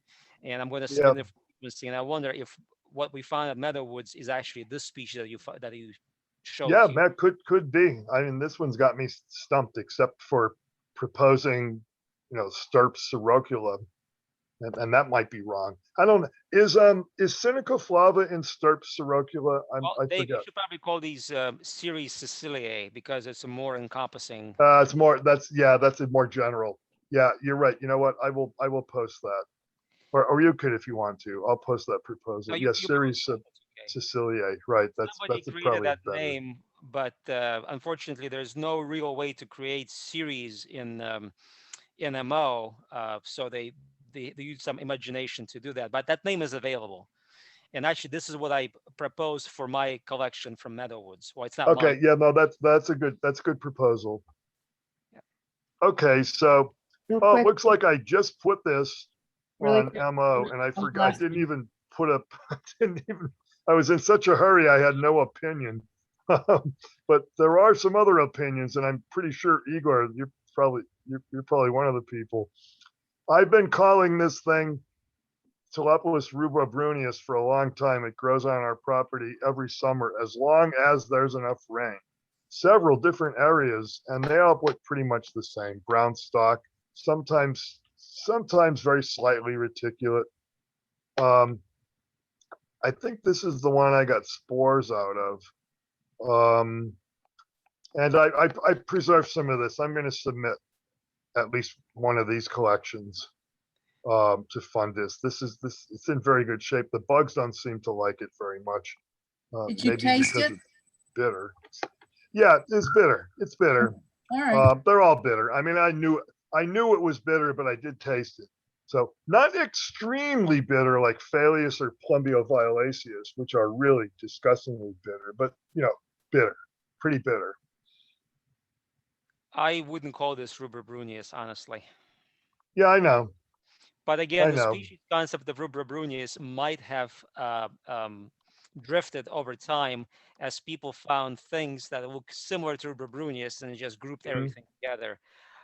You should refer to the original description by Smith and Thiers in their book. And apparently it has fairly small spores. So it can be separated maybe from its lookalikes.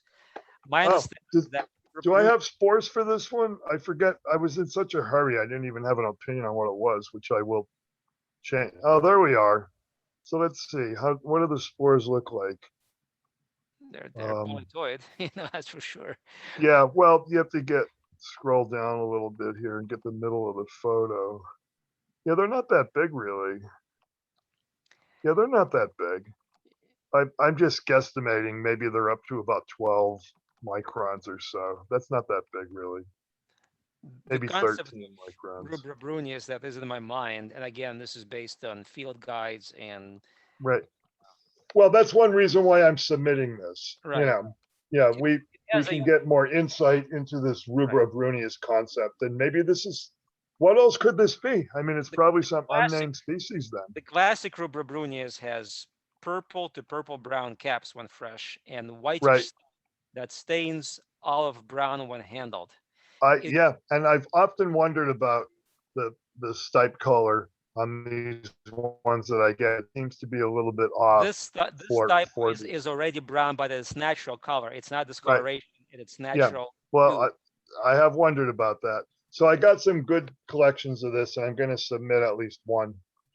That'll be one of my submissions for Fundus. Well, we'll see if it matches, my surprise collection of rubrobrunius that turned out to be apparently something else. Yeah, right. And so what, I can't find any other name that seems to apply. So maybe it's some unnamed species, which would be pretty cool because, you know, there's like 30 of them on my property every year at least. And as long as the hypomyces doesn't get them first, you know, I can always collect them and examine them and preserve them. But anyway, that's it for me. Thank you. Awesome. One last Thanks, comment Dave. is that what about Tilapilus is that it's becoming a very interesting genus, which has been underappreciated and severely misunderstood.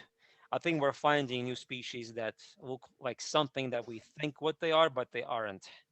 And you know, I'm still kind of early into my DNA foray into the genus, but what I have discovered so far was mind blowing. All right, cool. Well, thank you, Igor. Okay, Luke. All right, Mike and Lauren. Hey, Luke. I finally got everything working, but since you already have that up, that's fine if you want to show it. I got my audio. You can hear me, right? Yes, we can hear you. Okay. I found these today. iNaturalist didn't have any suggestions I thought were accurate. Although somebody chimed in and said hygroscopy, but doesn't look like it to me, but I don't know that very well. So I'm super curious what you guys think. Hygroscopy conica group. That's what somebody said. Okay. All right. Yeah, and these are just uncharacteristically stained. They usually stain in areas and streaks on the cap, and they start out red or yellow. These guys are just really, really stained. I don't know why they would be so heavily stained. Yeah, I've never seen them. I've never seen them so stained. They do look just like it. I have seen them this dark, and it's usually because they've been sitting out for a little while. Yeah, if you look at that one right there, it does look old. Oh, okay. So you definitely think this started off red or yellow? Yeah, or orange maybe. Kind of a Orangish yellow, red. Oh, okay. All right. Yeah. I think the stock is not as, generally not as colorful. I'm not sure. I'm not sure about that. But yeah, I would bet, you know, that's where these fit in. Okay. Somebody said that. So I was scrolling through pictures trying to find something that looked like this, and I didn't see any, but that's interesting. What spore print does this have? White. White. Okay. Like all the hygroscopies, it'll be But white. these would probably not give you much in spores because they're probably too old. Too old. Maybe. Yeah, they didn't drop anything. That's why I asked. Okay. Yeah, it's not their typical color. Interesting. All right. It's an interesting photo though that provides insight into, you know, the changing morphology of that species group. So that's a good one. Okay, thanks. And there was a big, huge red one nearby, but yeah, right in that little area, they were all black. I feel like we've talked about this before, but I don't know if I'm imagining things. These little orange volcano-looking things. Yeah. Wow. I wonder if the other shot might be better. I don't know.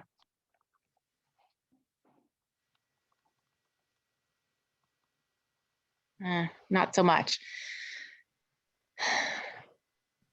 Maricel. Have anything? I am looking. Can you show the other photo? Yeah, that's the other photo. Let me see. Wait, let me get to full screen. Sorry. This is so weird. Nope, no clue. Sorry, Lauren. You know what kind of wood that is? I think it was birch. Birch or poplar, maybe? True poplar, not tulip poplar. Oh, I don't like know. aspen or something. Yeah, it could be birch. Yeah, no confident You don't think this is proposal. some kind of misshapen Pycnoporus cinebarinus, because I've seen fruit bodies looking strange like that. But the crown thing is a little weird. Well, I mean, it's just misshapen. I mean, I have a collection of Pycnoporus, or I should say Tremitis cinebarina, that I found on an oak branch that looks kind of like this. But it should be a deeper orange. Yeah, the color will be wrong. Dried out. Yeah, they probably should be bigger also. Maybe No, some kind of Dacrynopax or something like that. or sometimes this Crucibulum laeve, when it's really tiny, kind of look like that. The Huh. the burst nest, Oh, a bird's nest fungus. Oh, the right. yellow Okay. one, the yellow one. Oh, that's an interesting proposal. Yeah, sure. Have you seen them grow on branches? Yeah, and branches and mulch. Yep. I've seen it in mulch. I don't think I've ever seen them on a branch. This branch was a pretty good size. Huh. How big were they? Really tiny. Yeah, could be. I have some photos that I can like dig out and from branches. Oh, cool. No, not right now. No, I know. Yeah, I see them on branches also, and branches and Yeah. sticks. Okay. Huh. Do you still have this, Lauren? No, I think I just chucked it back in the woods. I was gonna say, if you did it, because you could always maybe wrap it in like damp paper towels and see if it matured anymore. Yeah. Can you show the other photo the first? Yeah. They have like a math first at the base, but it looks a little weird. Well, there you go. Next time you have it, try. You could always try that. You could try to see if you get it to mature more. Or next time when you find them, check out the baby ones to see how they look. Because first they like a mat of mycelium, a rounded one. Okay. All right, cool. Thanks, Lauren. You're welcome. Thank you. And I heard Audrey's back. Is that right? Hi, yeah, sorry about that. My laptop died just at the wrong moment. All right, well, here you go. Tell us about what you have. Well, this is just because it's such a sweet little picture. I'm not even certain what it is. It was growing on some bark mulch, but just in the most delightful way. So I thought you guys would enjoy it, but I do not know what it is. I didn't even look into it. It's a good way to show that the mushroom grows from the mycelium that's eating the bark. Yeah, you can absolutely see the clear. mycelium. Yeah, that's pretty clear for that aspect. Pop out of the, ground or the wood. It's a cool picture. Yeah, I just thought you would enjoy it. The thing that I was really curious about is the next couple of photos are of chlorophyllum mollibites, which I know I've seen them everywhere in every lawn in the last week or so. And I saw them at the same time last year. But I'm always fascinated by species that that seem to benefit from human impact. And all I can find out about them is that they're poisonous. Like that's what everything I read says, and then they leave it at that. So I was just wondering if anybody could like shed some more light on this species and what it's up to for me. Well, I was gonna say one thing. I can't tell you too much about the species except that if you go to mushroomexpert.com, he probably has a page for this, and he won't talk about poisoning or edibility at all. All he will talk about is the mushroom itself. So. And I did read that page because he does have a page on it, but it was pretty brief. Yeah, that's your best picture right there with the cap surface. It's kind of radial out breaking up of the cap skin, as it were, into that very distinctive pattern. And this is a look-alike for the true parasol Lepiota or macro Lepiota procera, which is a choice edible. But because yours has the green spore print, somebody threw it into a different genus. The other thing that's typical here is your grass habitat or cow pasture, meadow, unkept lawn kind of thing. So that's, another clue as to what you have. May I say something? Yeah. I think it's the #1 cause of poisoning in you're right. Yeah, in you're America. right. Because they confuse it with the other ones that look with the true parasol. Yeah. Also with the other chlorophyllum species, chlorophyllum rhacodes, oliverii, and I think there's another one, brunium. But those are all white spored. And some people get sick on those, by the way, too. but this greensboard one apparently is, most people get sick on it. I Yeah. found this species for the first time ever in Northeast PA 2 weeks ago. Found 2 of them on a lawn. It's the first time I ever saw it around here. So you were interested, Audrey, in aspects of it besides poisoning. So Yeah, so you said that it was growing on a log, which is interesting to me because I always see, I found it in rings in lawns mostly, but then I'll find it like that one photo was on bark mulch in a tree pit. I thought that was interesting, actually. Yeah, that this so I'm was wondering. yeah. Because you're right. You're right. I always see this in lawns too. I live in a city where people have lots of small lawns, and it is super, super abundant every summer. Yes. So you would think that, the lawns are pretty unnatural habitat, right? Human-made habitat. So you would think that the species is probably much more common now than it probably was 500 years ago. At a guess, because there wasn't that much in the way of meadows around here. That's the sort of thing I'm really curious about exactly. And what habitat would it have otherwise been in, and is it eating, when I find it in lawns, is it consuming like an old root system or something that's under there, or is it, just if anybody knows anything. What is it eating? I know that's a good question, because it's considered saprobic, right? So it's eating probably plant matter. grass roots that are dying.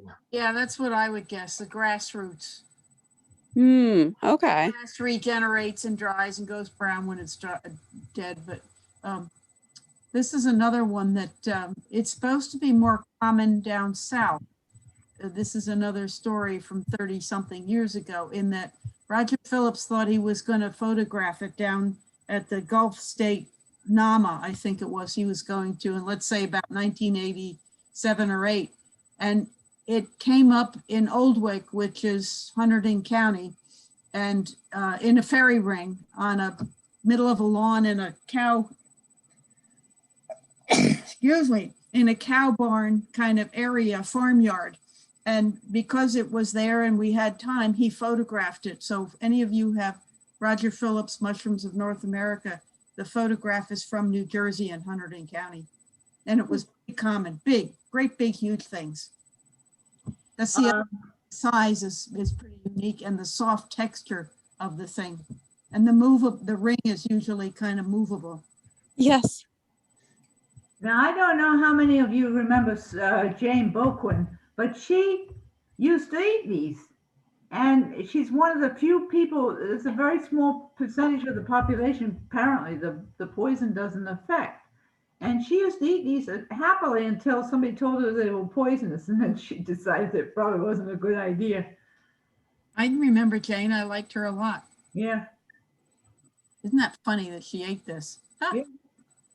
And she lived to a ripe old age, folks, so that wasn't... 97, I think. It's a gastrointestinal upset, poisoning. It was, like Miracell said, it is probably still the most common poisoning that the Poison Control Center at Newark used to get. They are pretty mushrooms. I always admire them every year about this time, because they're so common here in Philadelphia. So, yeah, right. Well, thank you. Yep. Okay, thanks, Audrey. Thanks for sharing. Okay, so that is everybody here. So it's a little past 9, so I want to thank everyone for joining us tonight and sharing. Always lots of fun. And we'll be back here next week at the same time to look at more mushrooms. So I'm going to say good night. I know some people have been hanging out here past 9 o'clock, so I'll just leave it running if anybody wants to. If not, no pressure or anything. But I'm going to say good night so I can get ready for work tomorrow. So I will see everyone next week. Good night, Luke. Good night, Luke. Good night, everyone. Luke. I wanted to ask you, Dave, the mushroom that you said that was gray with the striations on the top, would you say it could have been Amanita rooseveltis? I cannot say this. I put it in the chat. The one that I posted, the one that we discussed before. Yes, the second to last one that you had. Yeah, it's not Rooseveltensis because Rooseveltensis does not have a basal vulva that disintegrates and leaves a gray ring strangulating the upper stalk base. Okay, So that Rooseveltensis has a white membranous right. basal vulva that falls apart pretty easily, mainly because it's usually buried, Mhm. and when you dig it up, sometimes it'll fall apart, but it stays white. Gotcha. But you're in the ballpark there. Yeah, because Thank they're section vaginate, and they're kind of both small, sort of fairly fragile, tall mushrooms, sort of that. Yeah. So, okay, Thank you. you're welcome. In case you're interested, are you going to stay up a little longer, Dave? Or maybe Yeah, I'll Igor? stay on. Yeah, I don't have anything pressing except for a whole lot of mushroom pictures to look at. But go ahead. I don't want to stop you from that, but That's okay. I'll find time. all right, let me see if I can, I'll share. I have a bunch, but again, we don't have to go through them all. I'm curious whether you would like to. If so, I will do it. Let me see. Yeah, go ahead. All right. Let me go to the single one. Let's share this one. All right. So there's this guy.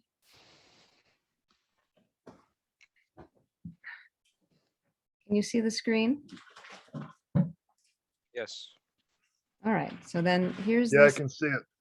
Let me see if I have a couple of pictures of it. So that's the Susan, size. are you still here? No, she left. I saw her. Oh, she wait. left. Yeah, she would be a good person to talk to about. It looks like it's a hydnellum, I'm pretty sure. It's gonna have spines underneath, probably. Not really. I mean, Let's I see. guess sort of. Very small spines. Okay. all Very right. small. It's a hydnellum. Could be Spongiosipes, maybe. Yeah, I have a hard time telling these guys apart. These hydnellum. Hydnellum. I think there's 8, so Say, you're almost okay. done. Do you mind spelling that? Spongiosipes, yeah, sure. Thank you. Go for it, Igor. I'll screw it up. Angel, I'm a beginner too. So this is the best way, is basically just showing a bunch of mushrooms and just trying to learn as much as you can, and don't be overwhelmed like I did during our foray. But yes, all right. So that's this one. Let's see if I have another. So this is a crust I was hoping I could potentially, but I can do this next week. So I don't mind sending this to Luke. Maricel's still here? I don't think so. She usually goes. Yeah, she's the crust person. Right. How cool. Luke knows some of these too. So, and John and Nina. Oh, wait, Antrodia maybe. Look at those really long tube-like things. Yeah, Antrodia maybe. Genus Antrodia. That would be my guess. I think there's a few of them that look like that. Trodium. So search out, just search Antrodia on the internet and see what you can find. I think that's what that is. Really, it's sort of a crust, but it forms these like straw-like tubes, that are all fused together, and that's the ends of them are the pores, I guess. And they're hard. Antrodia is hard. It's like it's not soft. You can't press on it and puncture it or anything. It's really hard. Yeah, I couldn't really. All right, let's see here. Yes, Antrodia, got it. It took me a while. All right, so then I'm gonna say, oops, where'd it go? I want to say this is Flavoconia. Then I realized I could just drag the gear set. Amanita Flavoconia, perhaps? Need the next picture. I'm still seeing the Antrodia, or at least that's what I think. Oh, Flavoconium. Yeah, probably. Yeah, probably. I think so.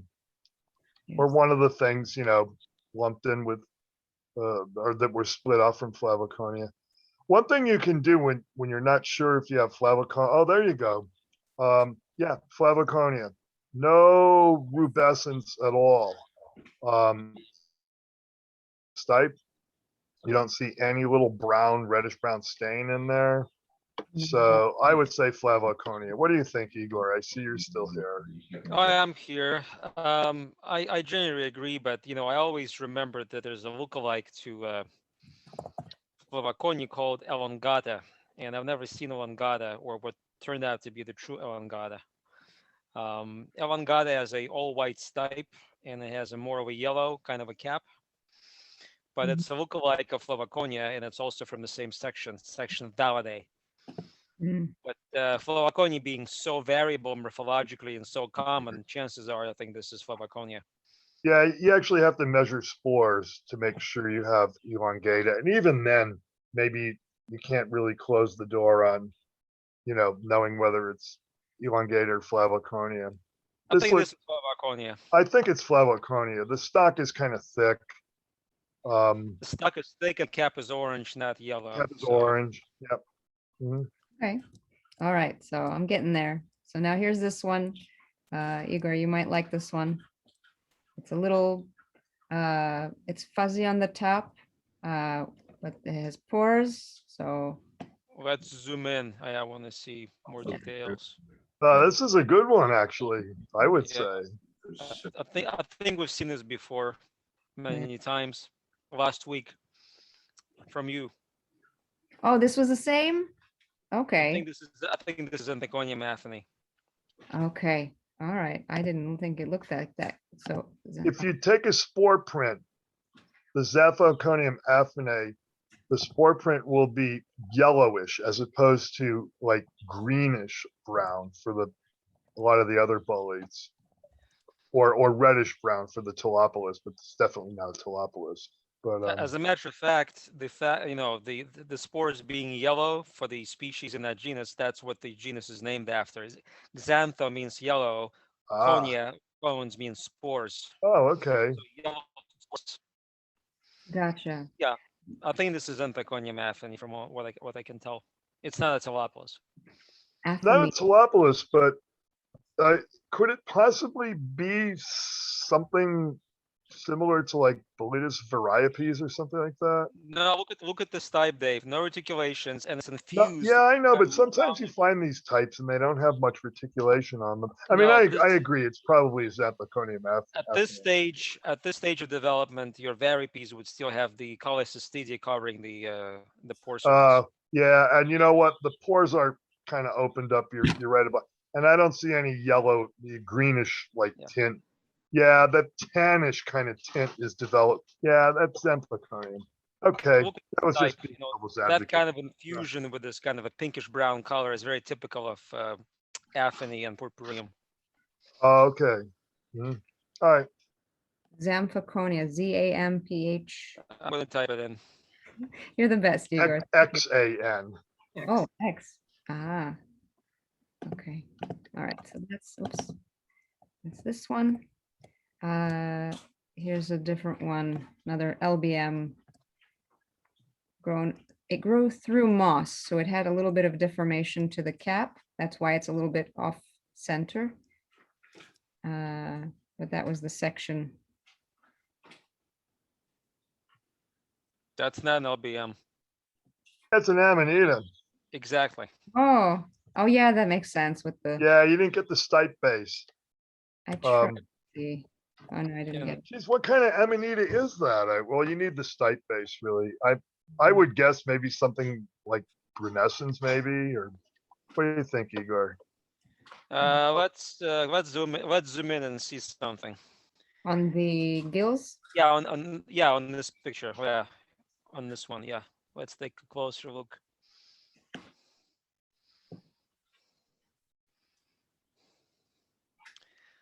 I'm trying to see if there are striations because for a moment I thought maybe this is spreader. Oh, okay. But there's no base, and I don't see real. I mean, spreader has short striations. How about this one? Yeah, if you can. They're probably hard to see though when the cap is not expanded. I don't think this is brunescens, Dave. Honestly. Yeah, I have my doubts about that too. Spreader makes a little more sense actually. It is. Yeah, the ring doesn't look like brunescens. No, it's absolutely essential by Bianca to dig out your Amanita entirely, such that you see this typical I didn't expect it the to be an base of this type, Amanita. That's because why. Okay. identification of Amanitas actually starts from the bottom up, Okay. All right. because you assign them to sections first, and then you assign them to species after that. For You know what, inexperienced, Igor? If you look closely, it looks like this cap is a little bit striate on the Yeah. edge. Yeah, I agree. my screen resolution doesn't allow me to see that. I can see faint striations. I don't know, I that think looks you're more right. I like think this is fibril. spreadum. Want to be there, but the DPS wants to stay there. Also, look at the gills; they seem to be attached, which is unusual for Amanita. It's not all that unusual. But Maybe when I'm not sure about spreadum, you know, what implications that has for spreadum, but it looks, I think you're right. I think that's spreadum. See. All right. Let's see now. Anthocone, got it. I'll add that to my notepad. There we go. Okay. And this is Spreta, S-P-R-E-T-A. Oh, I'm going to type it in Amanita.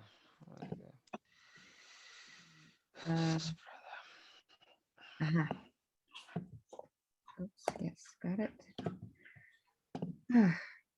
This is quite an encyclopedia of knowledge you guys have. So that should probably be good for tonight. I can show the rest of them, unless you want me to continue. I don't mind. I have nowhere to go. So I can show the rest of them. You want to go ahead, keep going. Okay. All right. So this little one, here we go. So there's two of them. They are right in this moss patch. They look very similar. Also, both of them eaten. So I picked the nicer looking one, and I thought you would like this with the gorgeous reticulations on this.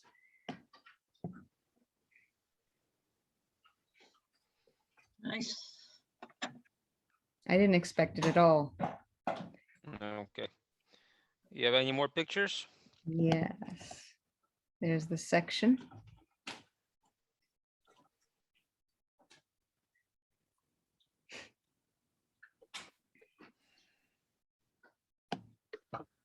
You think that might be Boletus auripes? That's what I'm thinking. Yeah, that's what I'm thinking too. It doesn't really look like Redded Boletus ornatopes. No. Color no, is wrong, sort of. Yeah.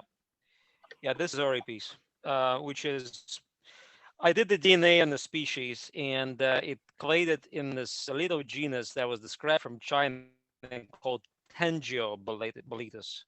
So I transferred it unofficially as a non-prof, as a provisional name on Mushroom Observer into that genus. But I'm going to type in both names, Boletus auripes.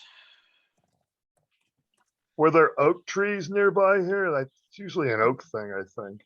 No, there were no oak. This was similar to where Igor says it's my my Pine Barrens land, even though it's a little north of Pine Barrens. So this is a lot of kind of, I'm not familiar with trees yet, but there were more like pine trees and like cedar, I guess. Around. There are oaks mixed in with the pines in places in the Pine Barrens. Mm. You know what? I have my doubts. This is auripes. This is not bright enough. This is not yellow enough. I wonder if this is some kind of reticulated anthoconium again. Oh, another one, another type, but it's so bright yellow compared to the other ones. Okay, I mean, like I said, I'm looking at your picture, and can you zoom in onto this picture? This Look bitten at one? the thin layer of tubes. That's interesting. When you cut auripes, Dave, you know, auripes has bright yellow tubes and pores. This mushroom. Okay. Yeah. Okay. This is an interesting one. I now withdraw my proposal of auripes from this collection. Look at how thin the layer of tubes is. That's interesting. I'm not sure what the implications are, but it's interesting. It's a button. Yeah, it's a button. Is it? Even though I've never expected that. It's a very young mushroom. Young one. I have something that I think is auripes. Now, Oripes, I should also add that it's one of a kind mushroom because like all the porcinis, although it's not a porcini, it does have a layer of Chylocystidea covering the pore surface when it's young. It's a feature so-called plesiomorphic. When you have two organisms that are not closely related, they have the same morphological feature. So it was not derived through evolution. It basically arose independently in two separate species that are not related. Again, the pine oak habitat is unusual for Oripes, so I don't think this is Oripes. Huh. Oh, look, there is an oak leaf there though. That's Up in true. the upper, that's an oak leaf. There you go. We never find Oripes in the Pine Barrens region. It's Yeah, not, yeah. I'm not trying to argue in favor of Oripes, but apparently there is some oak not too far away from this spot. All right. No, not usually with pine region. All right. So, did you want to show your Oripes? Yep, Li- every Lila? combat class up to level 30, you can use it You're on. muted. You're muted. Yes, just since we're talking about it, we'll see if we think it's the same or different from what you've got. Sure. I encourage you to go onto MO. Well, I recommend MO because that's my favorite website. Yes, this is Oripes. No question about this. Oh, wow. They're Okay. much brighter yellow, really bright And yellow. you can zoom in, Lila, on your picture. This mushroom is still young enough so you can see the layer of Chylocystidea covering the otherwise yellow tube spore surface. You see how different the pore surface, the alleged pore surface is. You cannot even see the pores because they're covered by Chylocystidea. So this is what I'm talking about.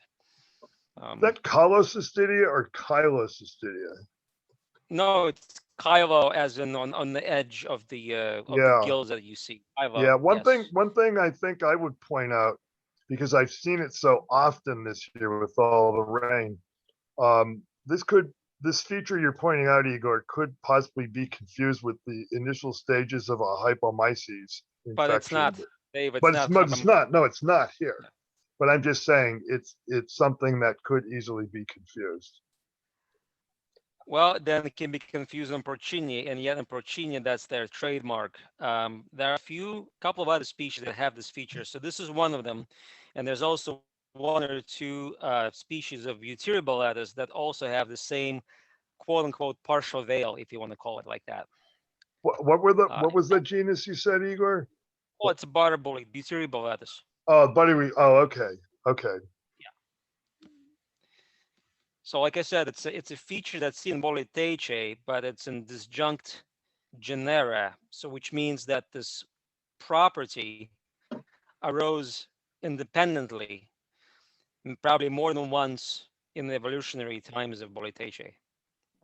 This is quite different than the one I have. Yes. So Wow. I don't think Bianca, your thing is Oripes. Yeah, I think Bianca, that yours might just be a small stunted Rediboletus. Ready? R-E-D-I, ready, believe R-E-T-I. R-E-T-I. Okay. Ready, believe this.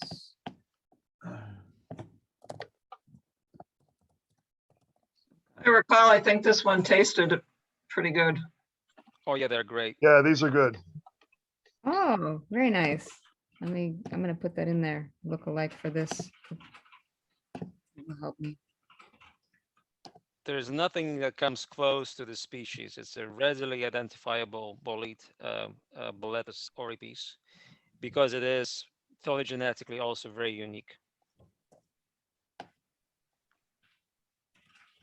You can see the Chylocystidea blanketing the pore surface, and you can see the obvious prominent reticulation at the upper stipe. Oh, yes, very true. it's almost, it's a textural reticulation instead of what mine looks like, which is almost like a surface one that has a darker outline. Yeah, this is more of a honeycomb at the top in Yes. reticulation. But as you know, reticulation is basically the extension of the pore surface. As the mushroom grows, it drags the tubes with it, and they basically leave an imprint on the stipe surface. They elongate and they stretch out.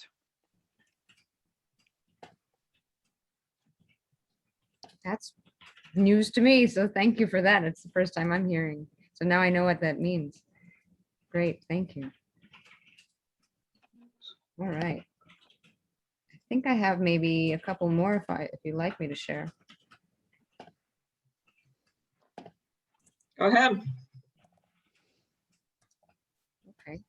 Let's see. Let me go back to this guy. And I will share. Hi, Karen. Hi, Kitty Cat. That's where we were at. Aw. Yes.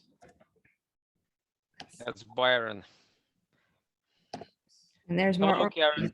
We cannot send you guys. All right, so this one, it's a puffball mushroom with dark inside, but it's tiny compared to the ones I've seen before. I was actually surprised that it was dark on the inside, being so small.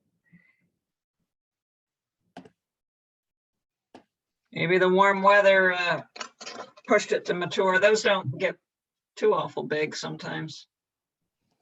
That kind. So we're looking at a puffball of some kind, right? Presumably. Yeah, lycopardon probably. Probably lycopardon perlatum, or something close. Can you On the zoom ground, in? right? Yes, on the ground. Yeah. If you zoom in on the picture, we can see the ornamentation of There's no. If you see someone surface. down next to their name, they're a mentor and they can invite you to a mentor network. Nah, that's different than perlatum. No, it's not perlatum now. Not perlatum. Yeah, these flattened plates on the upper half of the fruit body are different than perlatum. Has like these pointy gem looking things. They call it gem Gem-studded studded. puffball, right? This looks more like a calavetia type of thing, right? Yeah, it might not even be a lycopardon. Yeah, Because it might be Calvasia Calvasia of some kind. Most of those are pretty big though. Yeah, I don't know. I don't know what this is. The puffball. So the picture that I posted in Okay, FF14 that's fine. channel in Discord, if you look at Let's that, see. you'll see mine came with the sprout. And These are so on if you the see something older like that, side. any of those So people this can is, invite you. I wanted to, the ones that were similar, I think that I found before, I think were the same as this. I have to remember the name. I'm not remembering the name. How about the genus? I'm typing it in. This is Amanita. All right, good job. That's Thank you. Yeah, with the, but it's, I think I had, yeah, there we go. So there's this, you're typing this in? Okay, That looks like one of the rubescent amanitas. okay. Got it. That's good. It's a little bit beat up though. It's hard really to propose confidently here with this one. Right, but even the little one also had the similar bitten up qualities. The one, oh, I can't get it. There we go. One over here. See the little tiny one on this side? It Yeah. also like it was eaten up, so I didn't really have a chance to. Yeah, see the reddish brown Yes. surrounding the little hole in the cap. Yeah, So yeah. it's one of the Amera rubescens species, probably. Okay. No, just rain. Oh, okay. All right. So here we go. Igor, you can take a crack at this one. It was curious that it didn't have a round stipe like I normally see, and even the mushroom was kind of like a deformed shape, though it was eaten by this lovely slug over here. I think it's the same as before. Okay, Yeah, I agree. Xanthoconium affini. Mm-hmm. got it. Okay, It's very common in the pine barrens. got it. And fairly variable too in color and shape. Yes. Okay, let's see now. It could be driven by the ecology, these morphological differences, or plasticity, if you will. Gotcha. So this one was curious. Let me see if, did I cut it? Yes, it did. I thought it was going to be a lactating mushroom, but it was not. That what you see is a little bug on there. So this is what I found on the ground, little white kind of protrusions in sand. And then this little deformed guy that I cut in half here. It's hard to get a good picture of the cap because of all the sand. It does look like Lactarius. It's probably my guess, and Dave may disagree with me, but to me it looks like Lactarius deceptivus.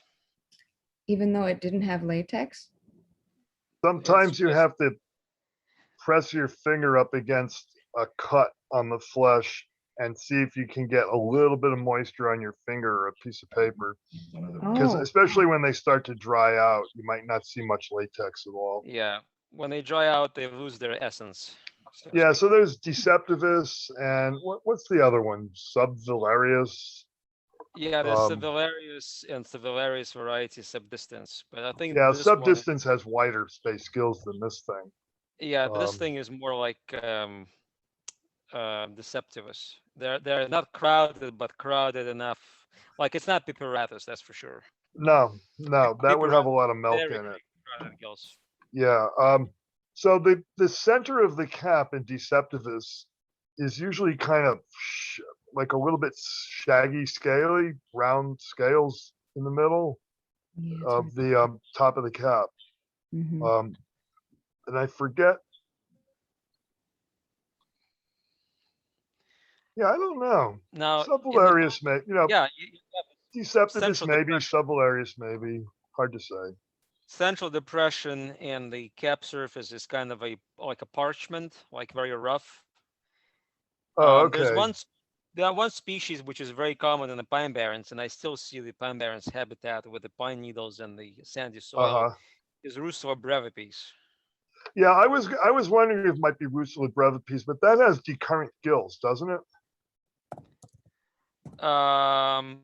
Yes, but Lactarius often has decurrent gills too. Yeah, but I think it with brevipes, but it could be. Yeah, that I was going to say Rusula brevipes also. I was going to suggest. Oh, look at the forking on the gills. Yes. There's a fair amount of forking near the stalk. And there's brown stains on the gills too. You know what? I've got my Lactarius book here. Let me see. Oh, wait, wrong one. Oh, Byron, you're gonna have to move. Oh, he didn't like that. Okay. Did you hear him? Yes. Anyway, let me see about Subvillarius, the one that's not subdistans. Gills attached to slightly current, crowded, often forked, pinkish buff to pale yellow, staining tawny when bruised. That does seem to fit. Let's look at Deceptivus, just the gills. Oh, habitat for Subvillarius, we should check that too. Mixed woods, okay. Don't get a lot of information there. Not really helpful, no. Not very helpful, no. Okay, let me just see here. I've got the book right here, so we may as well see what it says for Deceptivus, DEC. That one might also have forked gills as well. Gills attached close to subdistant. It doesn't say anything about forking for the gills. It doesn't say anything about staining. I think Subvillarius is a better bet for this one, actually. We have to ask John Burkhardt. Well, he's not here right now, but we have to ask him if we find the species in the pine barrens, because if we do, I don't remember that we do, but we could.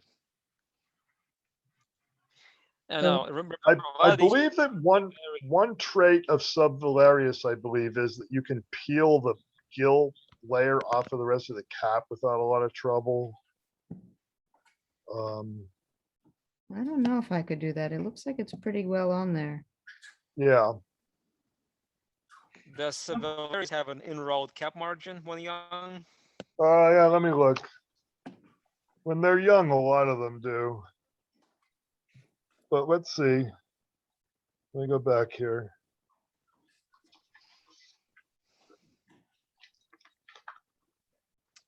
How do you spell Subdelarius? Subdelarius? I'll type it in. Thank you. If I can recall this. Subvalarius,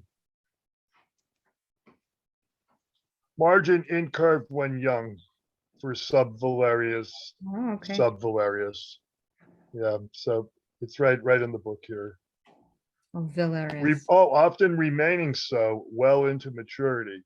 Uh-huh.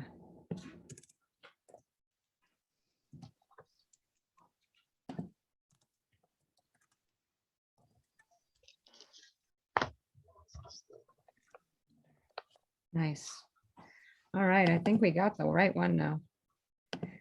Right, so let's see, there's this one. This is older. I don't expect to get a good read on it. There's a bunch here, and I took 2 sections, but again, they're older and they were dry. So here's one of them. I liked the look of it, but not both. This again, pretty dry, and I have the section view pretty eaten up as well. And then the second one, here's the cap. You can see it's starting to curl at the edges.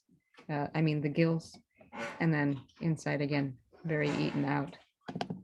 Yeah, I think that's a russula. I think that's one of the stinky russulas that's slimy when it's young, but it's just dried out. And the Yeah. reason why I think so is because the section mushroom showing the inside of the stipe shows the chambers that are stained brown. And that's something you'll see on most of those species. So do all It's russulas? very old, Do it's an all old russulas one. have chambers like this? So there's russula, what is there? Fragrantissima, russula, foentula. There's a few other names as well. It would probably still smell kind of bad, even though it's all dried out. It looks like it may have been sticky to begin with. There's a lot of sand stuck to the debris stuck to the cap, but it's kind of old. So we're not seeing everything about it really. I've never seen russulas grow like in batches like this, where they're all one on top of the other.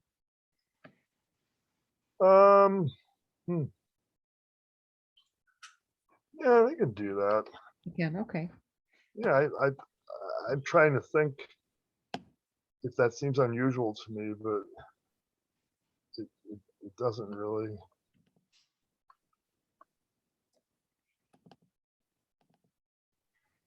Okay. That's good enough to get even a genus. I didn't expect. I'm pretty sure that those are russula. And do russulas all have like chambers in the center in the stipe? A fair number of them do, but a lot of them don't. It's just a really big genus. Sure. If you go back and find this again, see if you can snap the stalk like a piece of chalk. Yeah, because that'll give you a better idea that it's a russula. I think some of the Lactarius probably also do that, but that doesn't look like a Lactarius to me. No, I don't think it was a Lactarius at all, from what you guys were describing. All right. I think that's it. So thank you very much. I appreciate the extra time. You're welcome. Lila, do you have more mushrooms? I probably do, but I'm tired. That's fair. Yeah, I'm actually getting tired too. So Fair enough. Thank you, everyone. All right, take care. yeah, let's call it a night. All right, good night. Unless night. somebody else really has something, but I'm getting kind of tired. All right, we'll see y'all later. Bye. Bye bye. Thanks, guys.